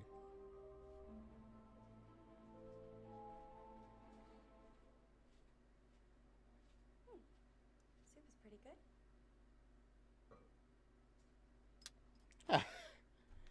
So what is eight? So I guess she's fine. For a second, I kind of thought she was going to die from the soup. But, I don't know. They're really just leaving her alone. They're, like, determined to ignore her, no matter how dangerous that might be. At this point, I wouldn't blame Emily if she was the killer. Same, honestly. They're just letting her set up stuff to kill them. G stand for? Oh, I couldn't possibly tell you. It's terribly embarrassing. Oh, wait. Is that why you got into inventing things? Because you have experience being embarrassed? When I was young, I was in an accident. Broke my leg. Spent weeks recovering in bed, and all I could do was read. So I decided I should write. Fair Writing is enough. a form of inventing, you know? So I decided, why not invent as well? How did you get into fashion? I mean, that's a pretty reasonable set of circumstances. Again, I don't know what's fiction and what's like based off reality, because I'm sure they're probably like combining them very smoothly together. Well, my mother told me I came out of the womb crying and wouldn't stop until someone wrapped me in an organza swaddle. So... Long time then. I'm not old, though. I, literally just died not that long ago. How long ago? How did you move on to the other side? If you don't mind me asking. Ah, they're bonding. How sweet. You know what? I'm happy for them. Well, it was my wedding day. I was getting married to the love of my life, Guy DeVere. That week. Love of my life that week. What do you mean by that? Do you have a lot of different loves of your life? What are you even doing here? It is such bad luck to see the bride before the wedding. I just couldn't wait.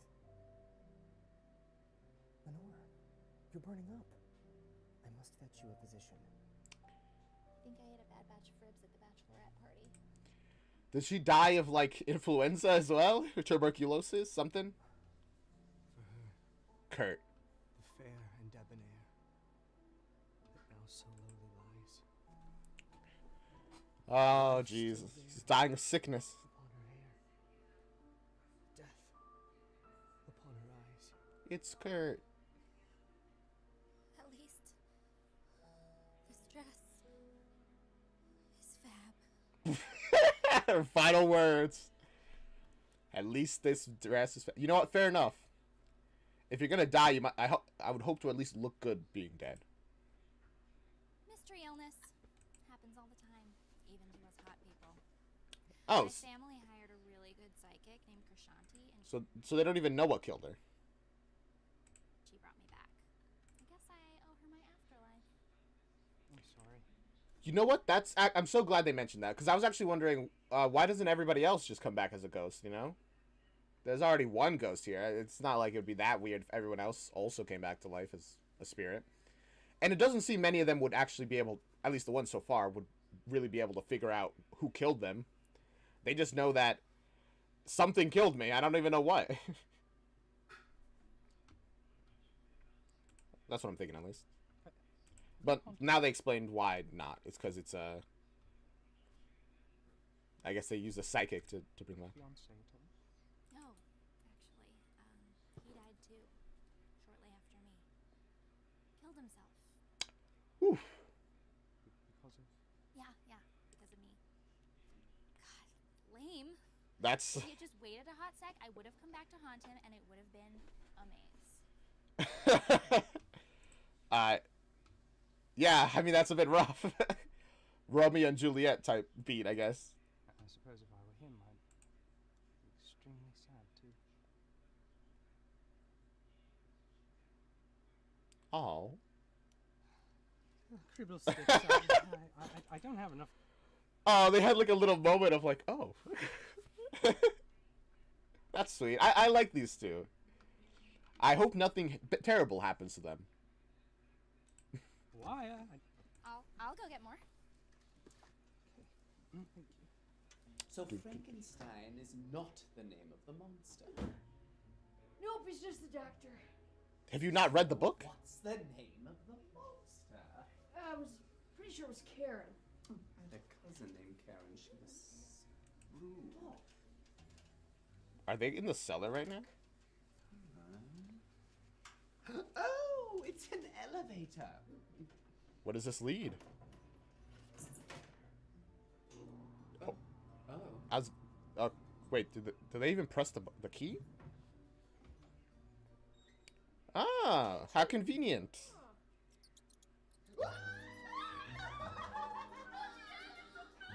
is by far the worst thing. Come on, guys. 3 people are dead, and this is the the worst thing. I'm not even surprised, actually.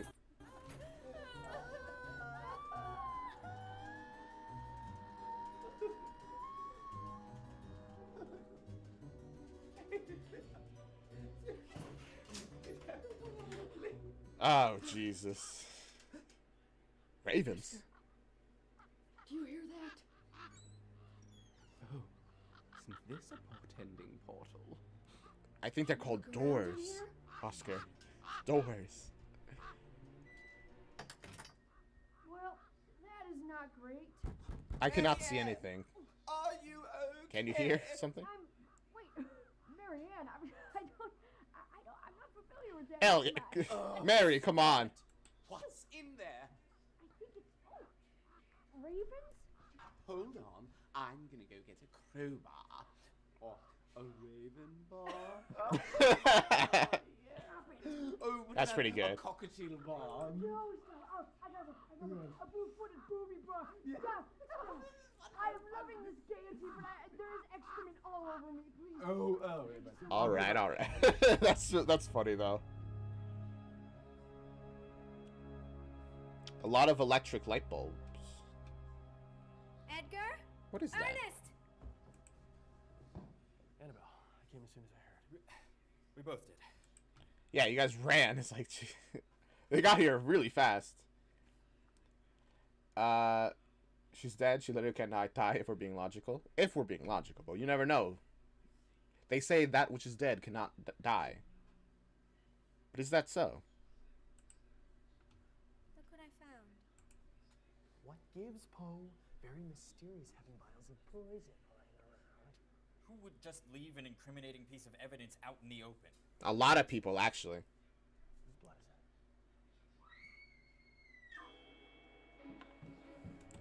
All right, what happened? Wait, don't just leave it there. Guys. Charlotte, what is it? No. He's dead. I forgot his name. Pascal. Russian man. No. I wonder what it's like to wear pants. Okay. They really managed to get the most out of context stuff for the next episode. That's pretty fun, though.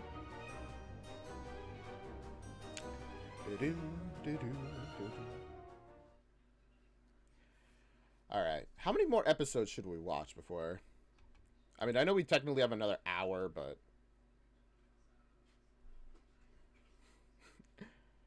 I do got it. Oh gosh, there he is. the Lords of Blackpink says we're not gonna go into that, but that's fun. I think we'll go up until episode... How many episodes are there? I saw like 15. Does anyone have an exact like total of how many episodes there actually are? Because I don't know if 15 is like one season and there's like others outside of that or what. Because if not, then I'll probably go to like episode 7, end it off there. Maybe. I think it's 10. I saw 15. If it's 10, we can finish it off. I think it's 11, but not sure. Okay, so no one has any idea. Thank you. All right, we'll just keep going.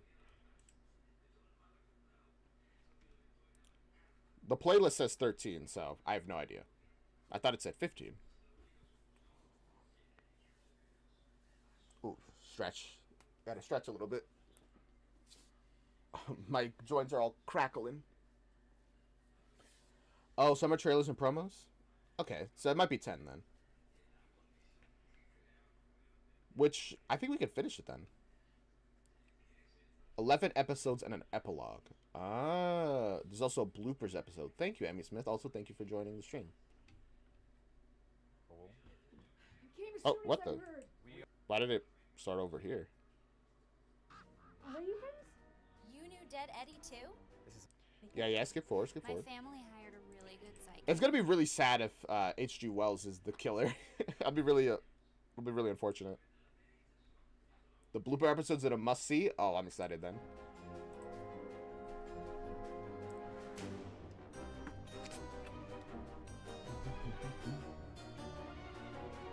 What's Emily gonna look like? It's the door. They're choosing everything except Emily, like herself.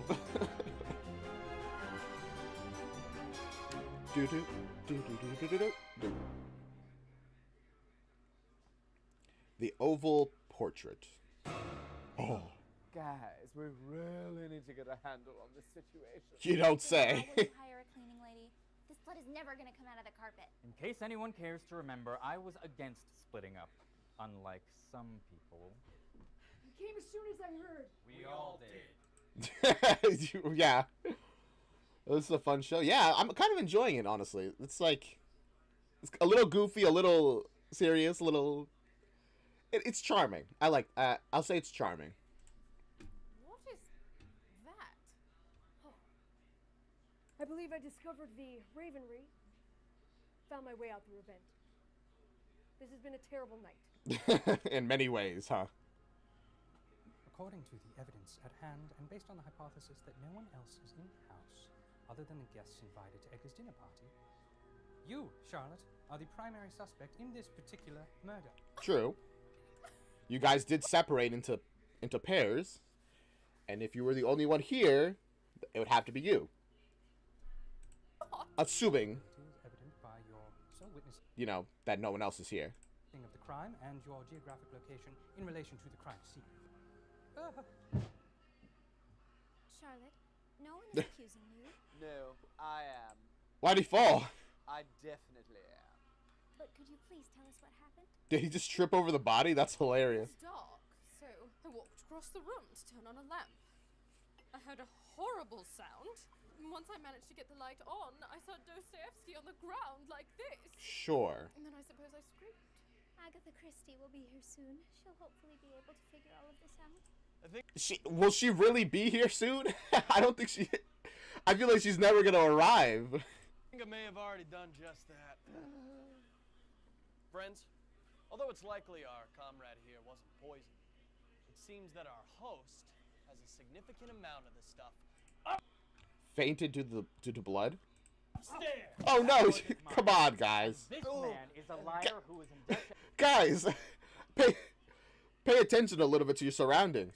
Eddie for losing a sports bet, and he hates going to Spain. What? What? Strong words for a poison baron. That single line made convinced Oscar. He's like, "You hate going to Spain? If you're not a killer, you should go to jail at least for that." Perhaps you have another vault filled with the stuff in addition to that fabulous one. I hope I still get to pre-order his Tales from a Moscow Prison short story anthology. Oh, right. All his stories are gonna be left unfinished now that he's dead. That's a real tragedy. Imagine being one of their. Imagine being in this alternate universe where they all live around the same time, and you're one of the readers, and now he's dead, and he won't finish his book. What the heck? Bring him back to life. Hire the psychic that brought back, what's her face, and bring them back. We need to finish those books. Galley, it's a real hatchet job. Huh? Guys, Oscar, come on. You're looking awfully suspect. Take it easy with all the jokes. You think this is easy? What was that about? Sorry, I forgot about him, and then I looked over there. Ah. Someone take this wire and Is that what happens every time they look at it? That startled me. The camera turned over and it was like, and the sound. Spain isn't that bad. At least it's not Clivesdale. Listen, pretty much every place is better than Clivesdale. It's Clivesdale. They have the chemist. The chemist. What kind of mascot is that? My goodness. We should probably get this body out of here. Gentlemen? Again? No. Yeah, you know, it's rest day.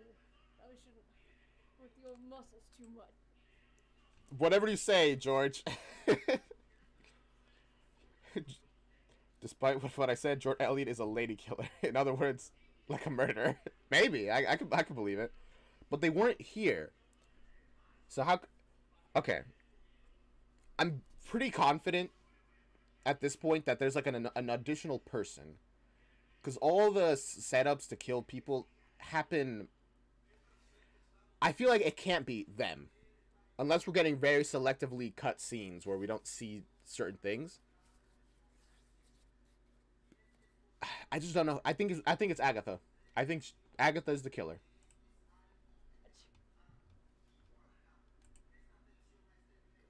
Alright, whatever you say, man.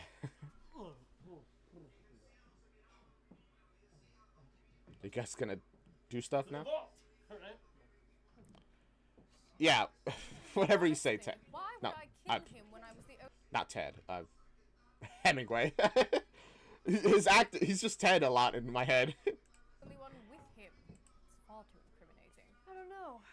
Maybe he made a snide remark about your dress. I, however, think it's lovely. Try really hard. But also, I mean, again, that's the same logic Edgar used to defend himself. It's like, why would I invite all these people and then kill somebody here when that's like the most incriminating way to do it?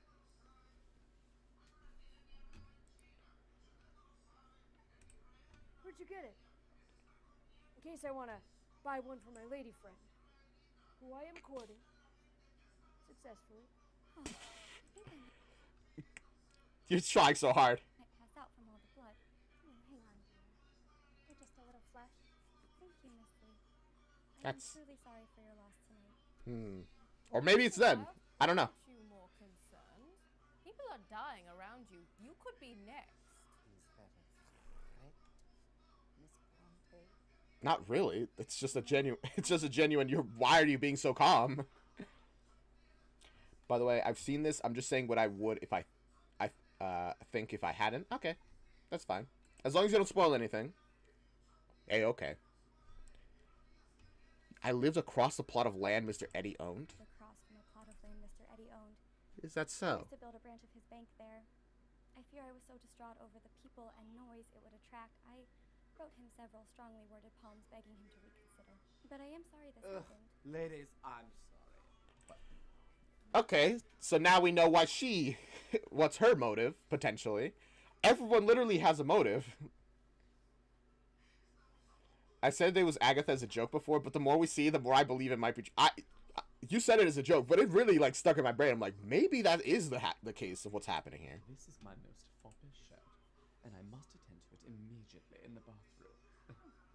Luckily, I always have a change of clothes for every occasion. Cool. Good for you. You never know where you're going to end up in the morning. Why?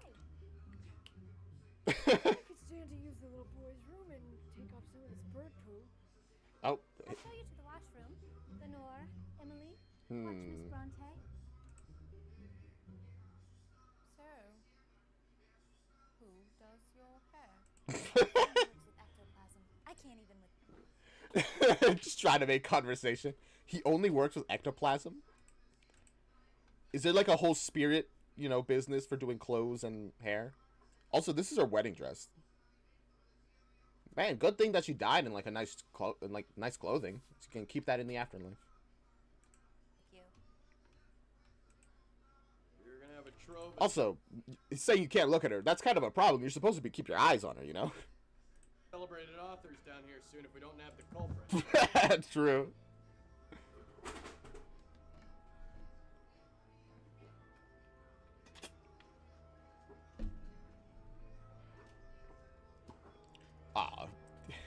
You're really gonna take the vodka off of dead body? He's drinking a lot. I feel like he's good. At this point, he has to be like completely wasted, you know? Or maybe he just handles his alcohol really, really, really, really well.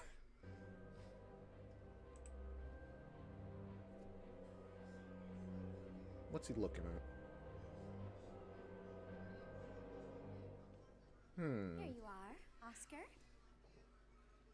You need this more than I do. No kidding.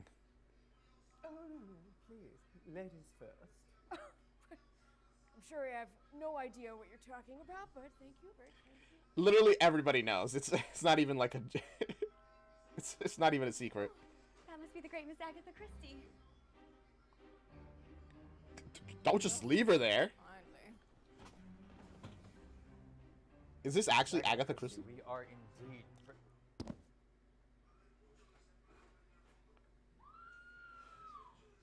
Oh, of course. George, Marianne. What's going on? Where's Annabelle? She went to find you. Oh, wow. Forced the door open pretty easy. Wow, that's 2 deaths really fast. For some reason, my Twitch app keeps refusing to load, so I'm over here now. Alright, audio. But also, 2 deaths back to back, and I guess Agatha Christie is no longer a suspect, huh? And neither are they. But also, they weren't really a suspect to me because we knew that they were in the basement, really far away from the person who died. Whoops, I guess. There you are. What's happening? Oh no. It's her. She's the killer. Oh, wait, they're alive. I have something important to say. Yes? Who did this to you? You may not believe it, but I, George Elliot, am a woman. Yeah. Yes, dear. We knew that already, but who? No. You use your final breath to tell us a thing we all knew already? Come on. Well, it was important to her, I guess. It was very important. Oh boy. She's the killer, though. I've decided that she's the killer. Come on. Now, surprisingly, George Eliot was actually Marianne. I know, hard to believe, but she did just admit to it. I'll let you sit and take in this truth for a moment.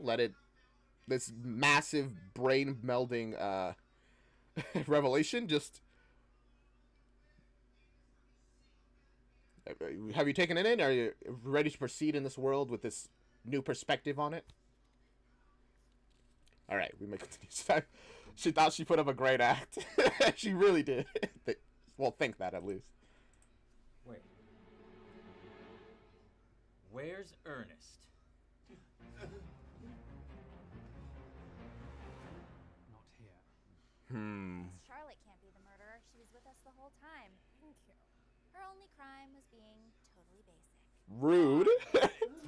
You did? Yes. I brought knives for everyone, for protection. No, in protecting us, you will also be giving the murderer a knife. All right, I think the murderer is doing all right. You know what? That's actually very reasonable. If everyone... The murderer is already managing to kill people, so everyone should have a knife anyway. She didn't know they knew. She really didn't, apparently. Okay. Here, while two people are murdered, and then reappear with instruments of death. Literally could not be more suspicious. Where the knives live? How am I still tied up? Fine. Okay. Careful. Watch yourself. Have you done this before? Is this arousing or what? No. No. Guys, chill. What knife was used? She was stabbed. If I may offer... You don't say. you don't say. I thought he was like counting the stab wounds, maybe like the type of knife it is, something valuable at least. A suggestion? Please. Excuse me, pardon, sir. This is very unlike me, but you were saying something about your family hiring a psychic to conjure the ghosts of the dead? Prashant? Well, we have a lot of dead people in this house. I'm sure at least one of them saw whomever killed them. Is the good professor suggesting we have a seance? Oh boy, we'll see how this goes. Really does have a typecast. Her actress was Elizabeth in the adaptation of Prince. Oh. Please stay put. In Price and Prejudice. Oh, cool. I don't know whose actress was Elizabeth, but thank you for telling me. All right, we're getting into some more spooky, scary stuff. Seances, spirits of the dead. Let's go. I'm glad that they tried to do this because I was really wondering why not talk to the ghosts if a ghost exists. We might as well, right? Bottom. Welcome, friend, to Edgar Allan Poe's Murder Mystery. Spirits of the Dead. Is that another poem of them of Edgar's, or I was told that they're all poems, but Spirit of the Dead seems like just a very descriptive line. Invite only casual dinner party / gala for friends. You, Charlotte, are the primary suspect in this particular murder. That death of just grabbing the thing, getting shocked, and then just dropping is so funny to me. I don't know why. It's realistic, but it's funny to me. She was stabbed. I also love how none of them are even like slightly surprised. They're like, of course. Marianne! What's going on? Where's Annabelle? This has been a terrible night. I did it. You did? But yeah, I think it's Annabelle who's the killer. I brought knives for everyone. Is the good professor suggesting we have a seance?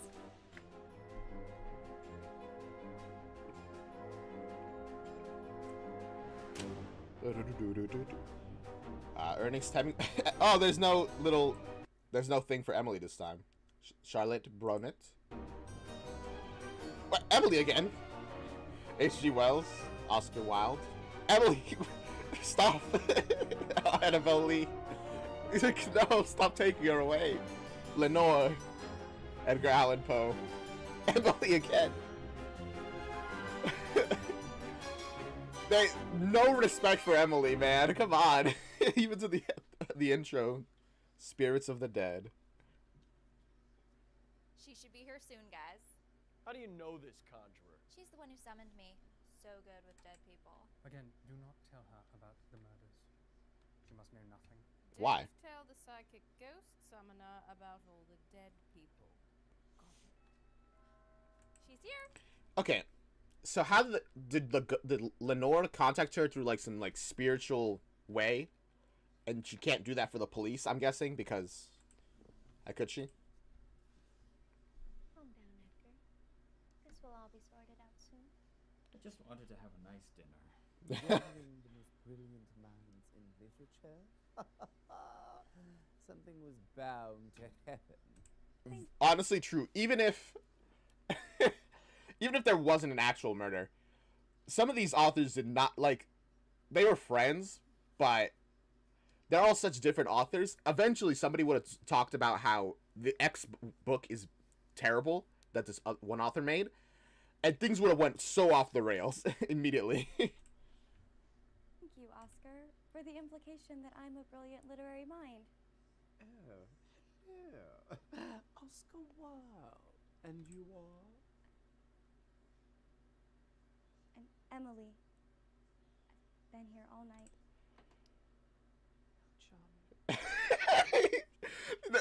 That's like the first acknowledgement that she's even here. They're like, "Oh, hi. Who are you?" It's progress. At the very least, it's progress. Guys, this is Krishanti. She's very hands-on. Just getting a sense of everyone's auras. Oh gosh. Okay. Careful, I get very cranky when people's hands touch my face. I want to thank you for your Okay. invitation into this sacred space. Oh, I feel several spirits in the air this eve. I am anxious to hear what they have to say. Yeah, I mean, I imagine there's quite a few dead people already.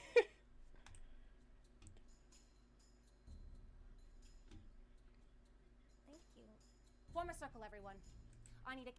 Although, here's the thing. My question is, how useful is this going to actually be? Because I feel like no one really saw who killed them, you know?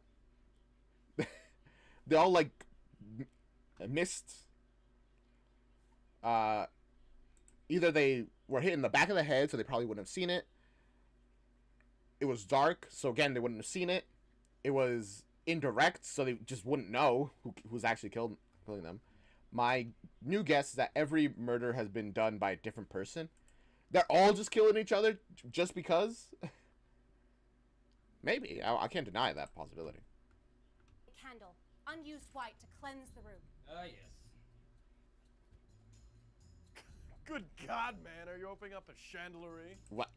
Why did you just have those on you, man? It's a medieval term for waxing cash. One never knows when one may be catastrophically immersed in total darkness in this world. One must always be prepared. You know what?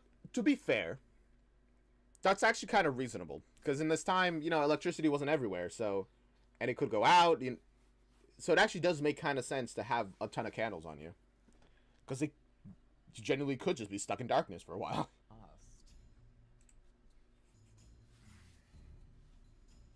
All right. Spirits of the realm. Oh. Hear me. Jeez. I am the mother goddess, Krishanti Ravenwolf. Answer our call.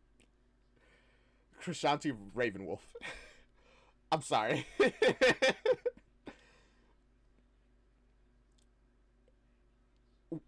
You know what? I'm not gonna say anything. Let's move on. Let's keep just going. We mean you no harm. Only to receive your bountiful messages from the great beyond. Come. Give us a sign. Did Ooh. someone leave a window open? I think that was our sign. That was quite the sign. Someone summons me and asks for a sign. I show up and I'm like, here's a sign. It says this way to the salon. When was the last time you had your eyebrow? Lenore seems like a fun ghost. So it's everyone's trying to cover up their murders by laying the focus on the other murders. Genuinely, that is really that's really possible. It's not the best idea, but it is not a terrible idea. Edgar, That's I'm hilarious. terribly frightened. No, don't be. It's merely the ghosts of those murdered in the house over the last hour return to tell us which one of us is the murderer. Oh, it appears we have. It's like, oh, don't... Edgar really knows how to keep people calm by saying the worst thing, really. Being like, I'd be worried that the ghost would be, like, upset and, like, angry that they just killed somebody. That they got killed. First, spirit I would be very petty about it. I'd be like, oh, you guys brought me back now? You didn't want me when I was alive, huh? Who is it? Where?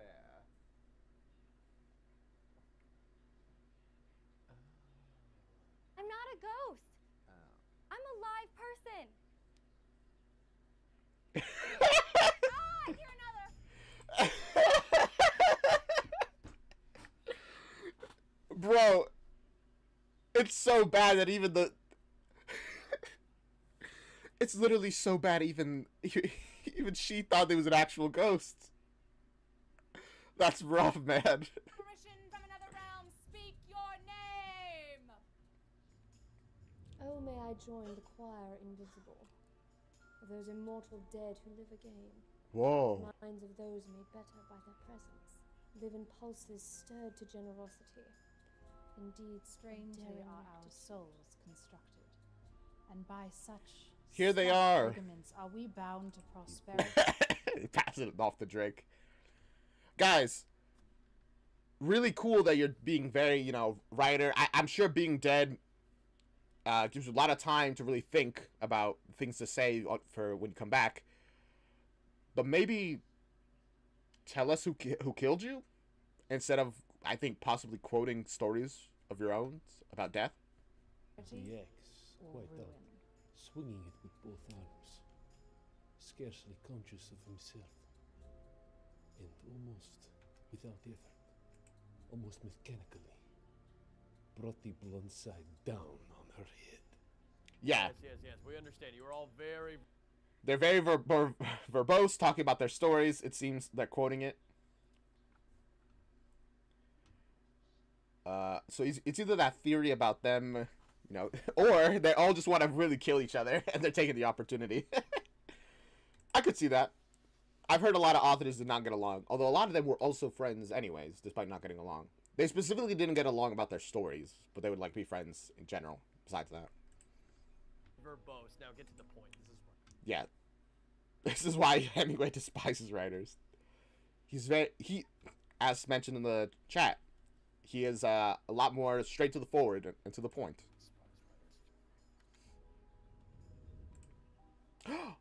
Wait. Who is this?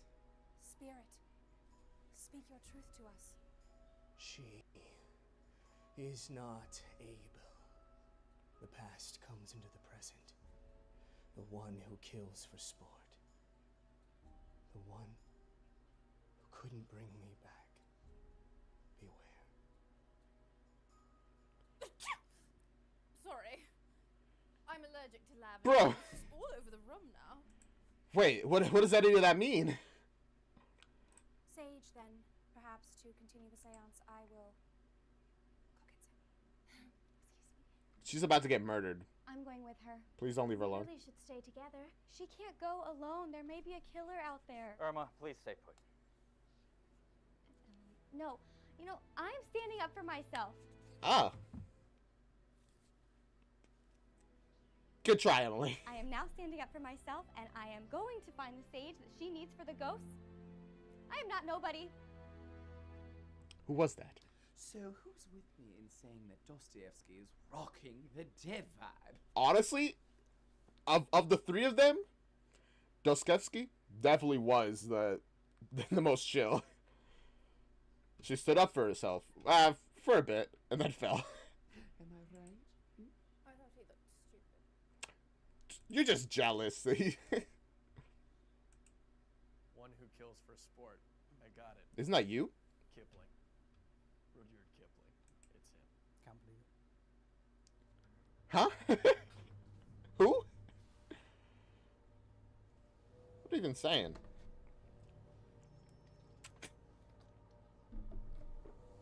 One who kills for sport. Sir, who's he? My fiance. Dear guy. He was bae. He was bae. Killed himself over me. That's tragic. Prashanti could never bring him back. Until now. It just doesn't sit right that we've let poor Emily wander off alone. I'm going to go accompany her. But then you'll be all alone. Not if one of us goes with her. I will go with her. Both of you are going. Friend, she needs the protection of a real man. Are both of you going? Okay, who's going with her? Oh yeah. Oh, not touching you. Both of them are going. Okay. Or you could argue about it while she gets murdered. Honestly. Thank you. My goodness. Oscar's saying what we're all thinking is like, guys, just go support her, keep her safe. That's suspicious, kind of, especially after the sports thing. True. For Hemingway? Maybe. I don't know. Maybe there is just an additional person, or maybe it is Hemingway. But who else would it be? I don't know.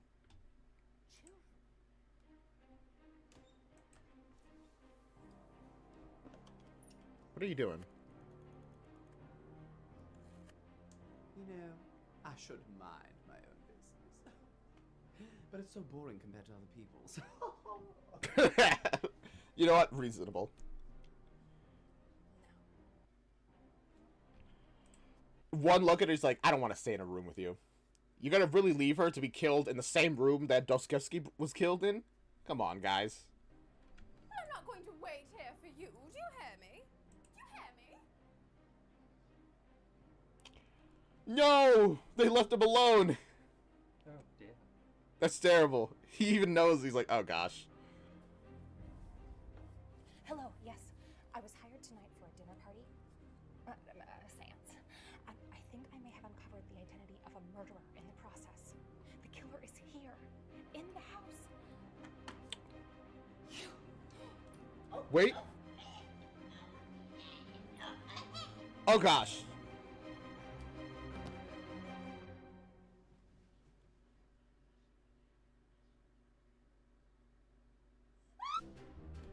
Okay, so Emily saw that. Very cool. But they were like wearing some like black, so maybe they are. Edgar, do you even have a phone number? Yes, I got one of the first ones in the country. How interesting.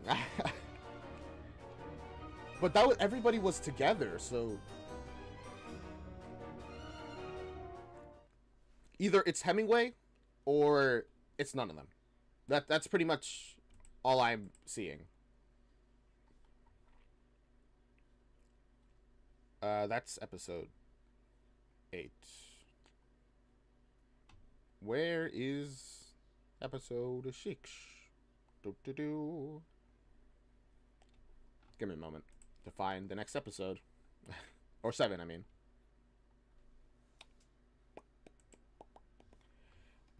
How...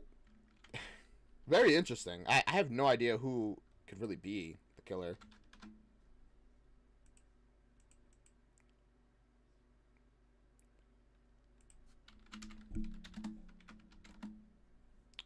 Chapter 7. There we go. I think I found it. Also, I just realized this whole series is like 7 years old. That's crazy. It's so good. I've like, I don't think I've ever heard of it. I don't think so. Actually, no. I think I have heard of it once. It was after I learned about Team StarKid, and I was like looking into like stuff that they were a part of. But I never watched it, obviously. Until now. And it's really good. I'm loving it. Okay. I don't know. Every time I go to a new video, it's like, it skips ahead.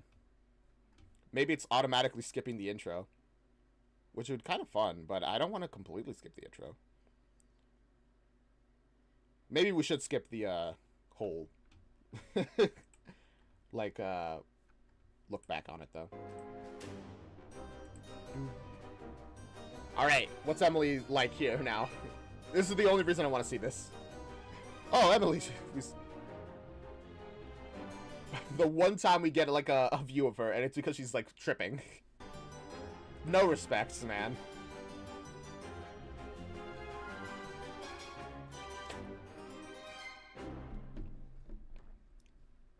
Alright, let us see where things go. Don't faint! It's that hippie witch.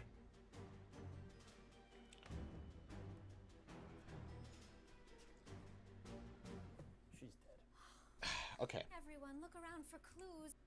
It has to be... There has to be another person. That's none of them. Weapon, anything.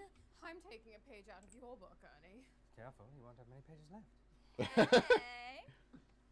All right. Ah, good try. Where's Emily? Who? Emily Dickinson. Is that a cat? Do you have a cat? She was just in the room with us. Oh, is this it? Guys, come on! Oh, Emily! Oh, no, that's a different. Yeah. Literally, no one knows that. Guys, come on! I'll fetch her things. I'll come with you. We'll follow forthwith. We are becoming adept at this murder game, are we not? I mean, I'd hope so.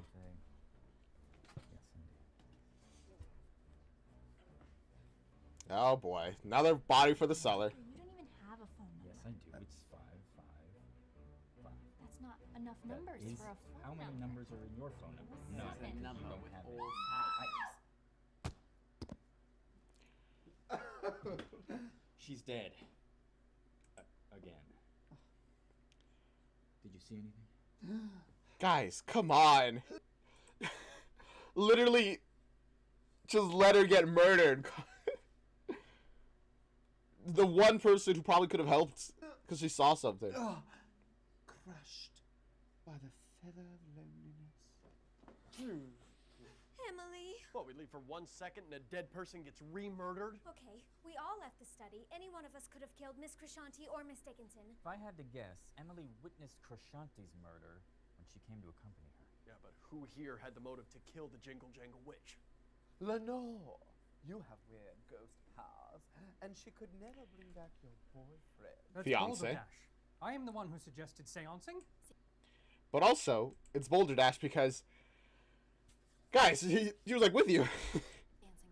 Seancing isn't a word. I suppose I had motive because Krishanti is responsible for bringing Lenore back to life and foisting her upon me. Very funny joke, but also not the time, guys. Edgar, come on. Yes, no joking around. Whatevs, Grim Reaper. You die of loneliness without me anyway. Yes. Oscar, what is it you just said about loneliness? This reminds me of a Clue movie. I mean, essentially that's what this is. This is Clue, the movie. Guys, I just said that Emily was crushed by the feather of loneliness. Oh. Ha ha. It's quite amusing. You do hit them on the head occasionally, chap. Guys, come on. Emily was crushed as if... Guys, you're being... I know it's not the first death, or even the fourth death, but is it the fourth death? How many deaths have there been? But keep it a little serious. By loneliness. I have an idea. To the washer. The frame. Let's all turn it around. I'll get it. Jeez. Oscar? Ed? Huh. This isn't mine. Sure. We are being... Oscar's like, oh, you have a painting of me. dispatched in ways that are relevant to our artistic output. Think about it. Miss Alcott with the scarlet fever, Miss Shelley with the electricity, Dostoevsky with the axe, Miss Christie with the Indian blade. Oh yeah, and George Eliot was killed by a portrait of Oscar Wilde, just like that famous poem she wrote. What? Is there a poem? I think the killer intended to kill Oscar, but somehow things got mixed up. Oscar did suggest George go into the bathroom first. She was covered in birdie bits. I was being a gentleman. Also, that picture is wrong. Look, my nose, my face, my back. It's all off. No, we... Well, doesn't every murderer have a motive to kill Chrysanthi? I mean, yeah, if she can talk to the dead, eventually they'll manage to finagle the truth out of the ghosts, despite how obtuse they're being. So a specific person doesn't really need a motive. We mustn't jump to conclusions. It is possible that Oscar is the murderer, but it's also possible that he was the intended victim. And the killer messed up. Either way, Oscar must be protected and isolated. Why?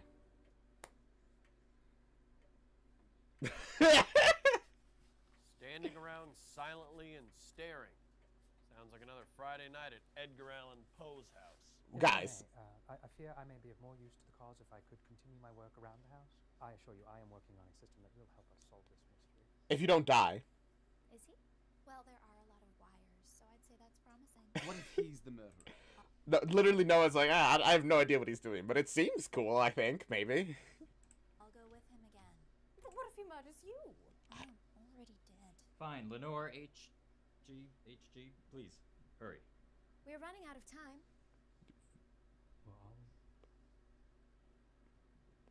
We are. What do you mean by that? Right? We are running out of time. I see where you're coming. Yes, we are running out of time. Look, I just can't stand. I don't know why he said that we're not running out of time. There's like, or are we? Like, I don't. Well, I mean, why are they running out of time? In like what way, you know? Here for the rest of the night, okay? You sound like you're The time travel. I see. That's his job. itching to murder more people. Are we expecting anyone else? Not that I'm aware of. Let's just leave it. Agreed. Pretend we're not home. Well, the lights are on. Stay here. I'll take care of this. Don't get murdered. You guys, we're doing a hell of a job of staying in one place together. Honestly. Ted. I mean, Hemingway. Come on. But also, yeah, really, really bad job staying together. Just go with him. Just as a group. Just move together. You guys are my favorite ones anyways. Oh my god, no. We are nearly finished. What is... I don't get it. How do we see what's going on? We can't be behind every camera at once. My dear Lenore, you have hit on the final piece of the puzzle. I have brought you here to construct our final invention. Okay. I shall call it an electronic video display. A TV. For short, of course. Of course. For short. Wait, that was the shortened named? Oh, good evening. Are you Mr. Allan Poe? Yes.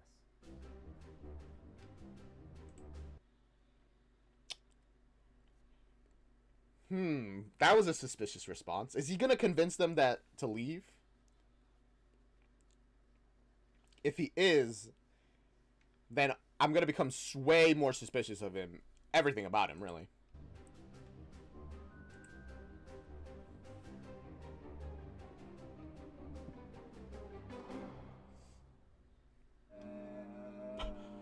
What? Huh? Alright. Interesting. Alright. Going to 8. The cast of the Amontillado.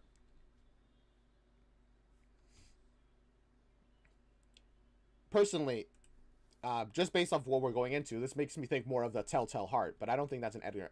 Is that an Edgar Allan Poe poem? The Telltale Heart? The one which makes the character in the poem, like the protagonist, go crazy after you murdered somebody and eventually commit, reveals that he killed somebody. Then again, the cast of Amontillado, the villain does kill somebody, but he doesn't, and no one ever knows. So maybe the cast of Amontillado makes more sense here. Welcome, friend, to Edgar Allan Poe's murder mystery. Invite only. Oh. Charlie Morton. Just skip forward a little bit. I think we skipped past Emily. Oh well. Next time, I guess. If you want to know, you'll have to see it. The cast of the Amontillado. Oh, good evening. Are you Mr. Allen Poe? Yes. Mr. Allen Poe, I am Constable Jim with the Baltimore Police Department. This is my partner, Constable Jimmy. Hello, I am Constable Jimmy. Yes, we're Hi. investigating the disappearance of murder mystery author Agatha Christie. This is a picture of Agatha Christie. Yes, very good. Oh, wait. This is what somebody was talking about in chat. How Agatha Christie went missing for a while, and because she lost her memory. Eventually they found her, but I guess in this timeline, she died. Huh. You don't need to say the name immediately after I say it. I'm really sorry, I'm you. No, don't be sorry. No. Now, Miss Christie has been missing for days, but we recently found her car. What's a car? And this was on the passenger seat. Uh-huh. Edgar Allan Poe invites you to Edgar Allan Poe's murder mystery invite-only casual dinner party / gala for friends potluck. What a long name. I say gala. There's something about the word gala. These guys are kind of goofy. I like them. Jimmy's trying his hardest. I find it very put on. Sirs, I can assure you, Miss Christie informed me that she would be late this evening and then never showed. You'll have to excuse him. This is his first day. I'm really sorry. No, don't be sorry. What are you talking? Come on, man. What are you... they're so fun. Mr. Allen Poe. That's actually just Mr. Poe. Or Ed Poe. Actually, it's Edgar. Or Edgar Allan Poe. Just call me Mr. Edgar Allan Poe. Okay, Ed. That's not what he said. What's going on here tonight? Here. Oh, I'm glad you asked. We are having a writer's. Why doesn't he just tell them? I mean, before, the reason that he didn't go, you know, the reason that they didn't get help was because they thought that they couldn't. Now the help is here. Just be like, hey, please get assistance. Call some police or more constables. Why is he being so sus? Conference. So it's not a dinner party? Yes. And no. We are having a writers' conference about food metaphors. Sounds like your kind of conference. It's a food metaphor. Nuts. You're going to jail for enjoying a good food metaphor. Guilty. Put on the cuffs. Life in prison. No parole.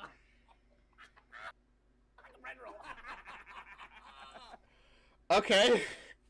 Edgar is so bad at lying, which is the main reason why I don't think he's the killer. He's just so bad at it. Like I can't be convinced that he's actually the murderer. Very fun. But why isn't he telling them what's happening here? Well, this is great. Poe is probably dead now, too. Don't True. say such a thing. Miss Lee, tonight is a test. Of? The world breaks everyone. And afterwards, some are stronger in the broken places. Yes, life is hard. Thank you. We never would have known. By punctual. Oh gosh. Are they about to? They seem like great cops. They do. They seem very fun. I'm sure they're really good at their job. If only they knew what was happening here. Rating every statement you make with a swig of alcohol. Uh-oh. I don't hide behind witticisms and bon mots. I tell it like it is. Where are you getting these dreams? Where are you getting these I dreams? know how to box. Oh, here we go with this. Yes. Oh gosh. At the very least, you could say that he... I guess he does know how to box. At the very least, he has that. I'm sure your boxing matches are as short as your stories. Well, I Insults his stories. That's all you need. do wish you the gravest of luck on your search for Miss Christie. Do be safe out there. Actually, Mr. Pope, I don't think we would be doing our due diligence if we didn't speak with the other members of the writers. Hug, boys. Well, unfortunately, they are. Might we speak with them for a minute? Please. Follow me. All right. They are doing their due diligence.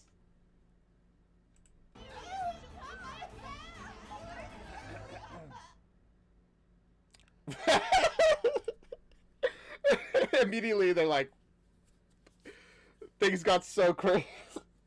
You know, I imagine this is what it... Even if there wasn't any actual real murders, I feel like this would have happened no matter what. Maybe the tensions of the murders have, like, and the stress have made it more likely, but I feel like even without that, something like this would have happened. We often find when we are struggling with writer's block that we are struggling with each other.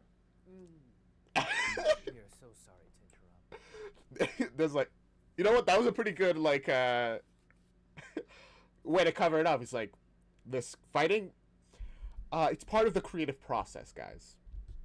You wouldn't get it. You're not a writer. Yes, this looks like a very intense exercise, and I just want to say, you're all doing very good work on yourselves, and that's important. Aww. Yes, please. These are Officers Jim and Jimmy from the local police. They are investigating the disappearance of an Agatha Christie, and I informed them that we certainly have no knowledge of her whereabouts because we are merely a group of writers having a writers' conference about food metaphors. Have I seen you before somewhere? Why? I don't get it. Why don't they tell him? Am I crazy? Is there like a pretty obvious reason why they're not informing these guys of this? What? I feel like they should just tell them. That would help a lot. Probably. I'm very famous. And sir, can you tell me where you were last Thursday night? I was hosting friends aboard my skiff off the coast of Cuba. Drank rum, Last told stories. Thursday? I wrestled. How'd you get here so fast? Sounds like a ton of fun. It wasn't. Life is suffering. Oh, okay. So none of you have seen Miss Agatha Christie. It seems she was invited to this writers' conference. We've been in here all night. Just us. In this room. Well. Okay. Sorry again. I guess. No trouble. Good night. Well, that was thrillingly close. A little hot-blooded excitement can be good for you sometimes. Speaking of which, where was our invite to your boat party? Perhaps next time, Chuck. My goodness. He's so blatant in like his favoritism. Care to join us on my next foray to the Havana? We'll drink rum as the sun rises and habanero as it sets. You can dance? Madam, I am an expert in the art of the contradanza. Oh. Well, this I gotta see. Well, I do hope. Well, see, at least they're getting kind of along. It only took a lot of murders and lying to the police, but you know they're getting through this. With all sincerity, that you find Miss Christie fully alive and unstabbed somewhere. Thanks for everything, Ed. Okay. Actually, there is one more question I did want to ask. Oh boy. By all means. Legs move together, no more crossing. Where are we, Argentina? Come on! They are having.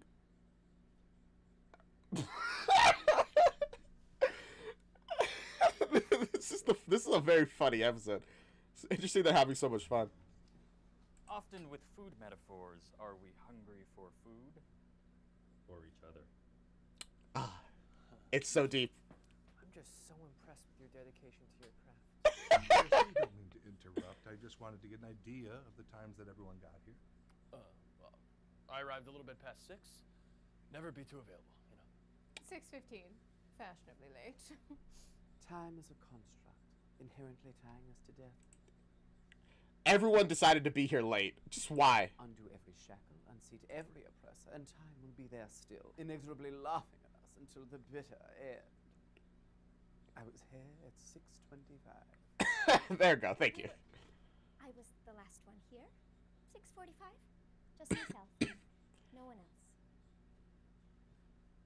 Just tell them. Why? Why don't they tell them? Am I crazy? No one in the comments in the chat is saying anything. So maybe it's obvious, but I don't know. I live here. I've been here all day. Look, if we're being honest, I don't recall leaving the house in the last month. In the last month. He's not left his house in a year. My goodness. Well, that'll do it, folks. Okay, finally. Are they gonna come back a third time? So kind. Never be too available. Oh, might as well etch that into your tombstone. Before you start harping on my lack of vulnerability, know that I learned that from an enclave of Basque monks I camped with in the forest of the Pyrenees. Oh. So then you are available. For the right owner. Those fellas He's let trying me so hard. Get to them, I think. Had a strange way of invigorating the mind. In order to increase brain activity, they often meditated upside down. Huh. Did it That's work? cool. Did it make them smarter? Well. And yes, once a month we meet to write and dance while none. Okay. My only idea is that they've hid the bodies and not alerted the police, so they would all look suspicious. Okay, see, at least that kind of makes sense. I was like trying to think why would they do any of this, but that makes sense.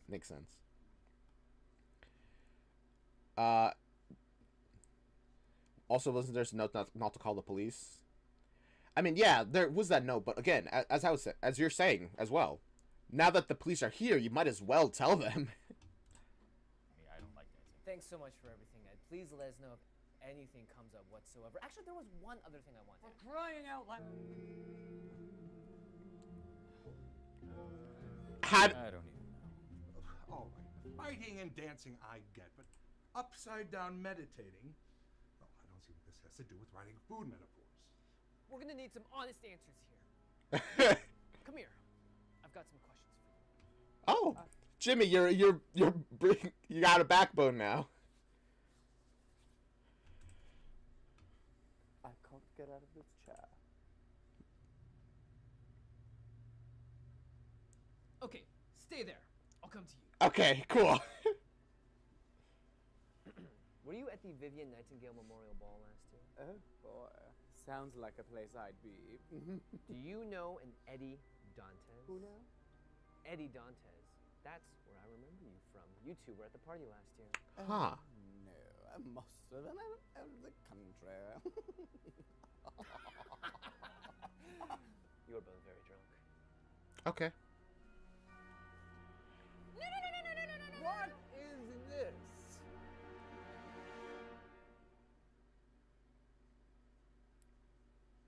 Oh, right. They spilt wine. Jig is up. Is this a Malbec? Yes. Constable Jim is known around the office as a bit of a wine snob. Okay, I see. Oh my god, right as he was like tasted it, I was like, oh right, they spilt wine on on Oscar's arm. So it's not blood, even though it really looks like it. Edgar, why don't you offer our guests some of your delicious wine? What a fabulous idea, Miss Bronte. Edgar, I'll help you. Well, if it's all the same, I did want to take a look around. Do you mind if we join you? Sure. Let's just leave this room. Come on. The wine cellar has multiple bodies, in case you don't remember. Please.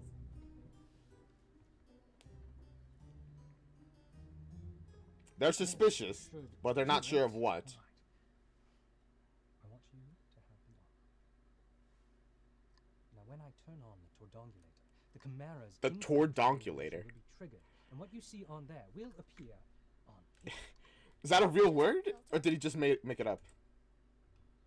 Yes. I don't know, actually. Say, you can walk through walls, yes? Uh-huh. Would you mind taking that up to the weather vane on the roof? Okay. Wasn't it also where the Russian guy got his head chopped open? Yeah, so I guess there actually is blood there as well.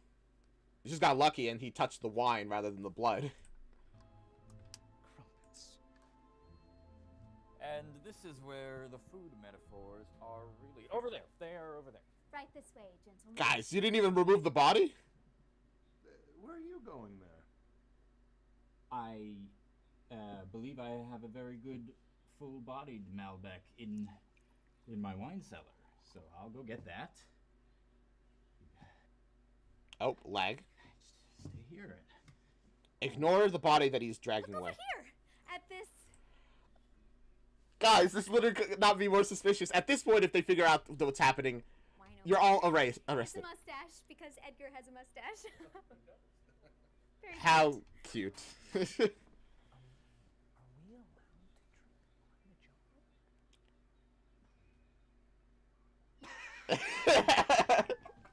He's new.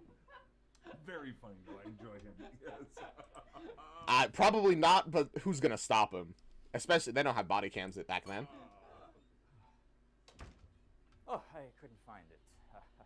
I guess that Hemingway chap must have drank it all at our last conference. He's a drunk. Ah. Oh, that's it. He's terrible. Oh, no, your dad. Oh, man. Just being very honest, yeah, no, Hemingway's a total drunk. He drinks like it's water. Alcohol like it's water. No, he can't be touched. Oh, okay. Yeah, I guess you're probably not allowed to just pat police without them being given permission. Lenore, is that you? Uh-oh. No. No. Done and done. He's dead. HG? HG? Too late. HG, what is it? The smoke. I can't. Aww. What's your real name? It's Herbert. Herbert George. Herbert George Wells. It's a terrible name. Ah. Truly. There you have it, gentlemen. Our humble abode. Oh, so you two are an item then? Oh, yes. I guess so, sure. I have no other suitors but Edgar. Yes, we are quite happy. The lies just keep stacking on top of each other while H.G. Wells dies upstairs, I guess. That's so weird. I never would have guessed it looking at you. No Rude. at all. No. Yes, well, it has been lovely. H.G. Wells is definitely alive. He is here and alive and not dead. It's weird that you would say that. Why did you bring that up? My man, sir. Lenore, come on. I get I get it. They just died. You didn't know the police was here. But oof. Lenore, these are Constables Jim and Jimmy from the local police. They were just about to leave. Oh, I've never met a ghost before. How do you do? Excuse me, one more thing, Ed. Oh. What's with the dead body? Oh, yikes. Ruh-roh, whoopsie, eto, and other things.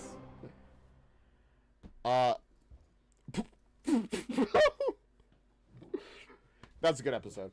I really like that. Man. And, I think we're so close to the end, but I have to leave that there. I hope you guys enjoyed all of that murder mystery, because I did. It was surprisingly really fun, really enjoyable. I still don't know who killed her, who's the killer in general. It's either Abigail, right? That was her name, or it's another person that we don't know. I don't know. But I guess we'll find out next time we do a reaction on Saturday. See you guys there. Tomorrow, we're going to be working on Mighty Grandpa, doing more tweaking and adjusting and getting everything up to the right scale. I'll probably be making more temporary assets for it. Annabelle, thank you. And yeah. See you guys then. Like, comment, subscribe, follow, do all those things, whether you're on YouTube or Twitch. The direction that I point doesn't really matter. It's the same difference. And yeah. See you guys around. Bye-bye. This is the outro song, doo-doo. This is the outro song, doo-doo. This is the outro song.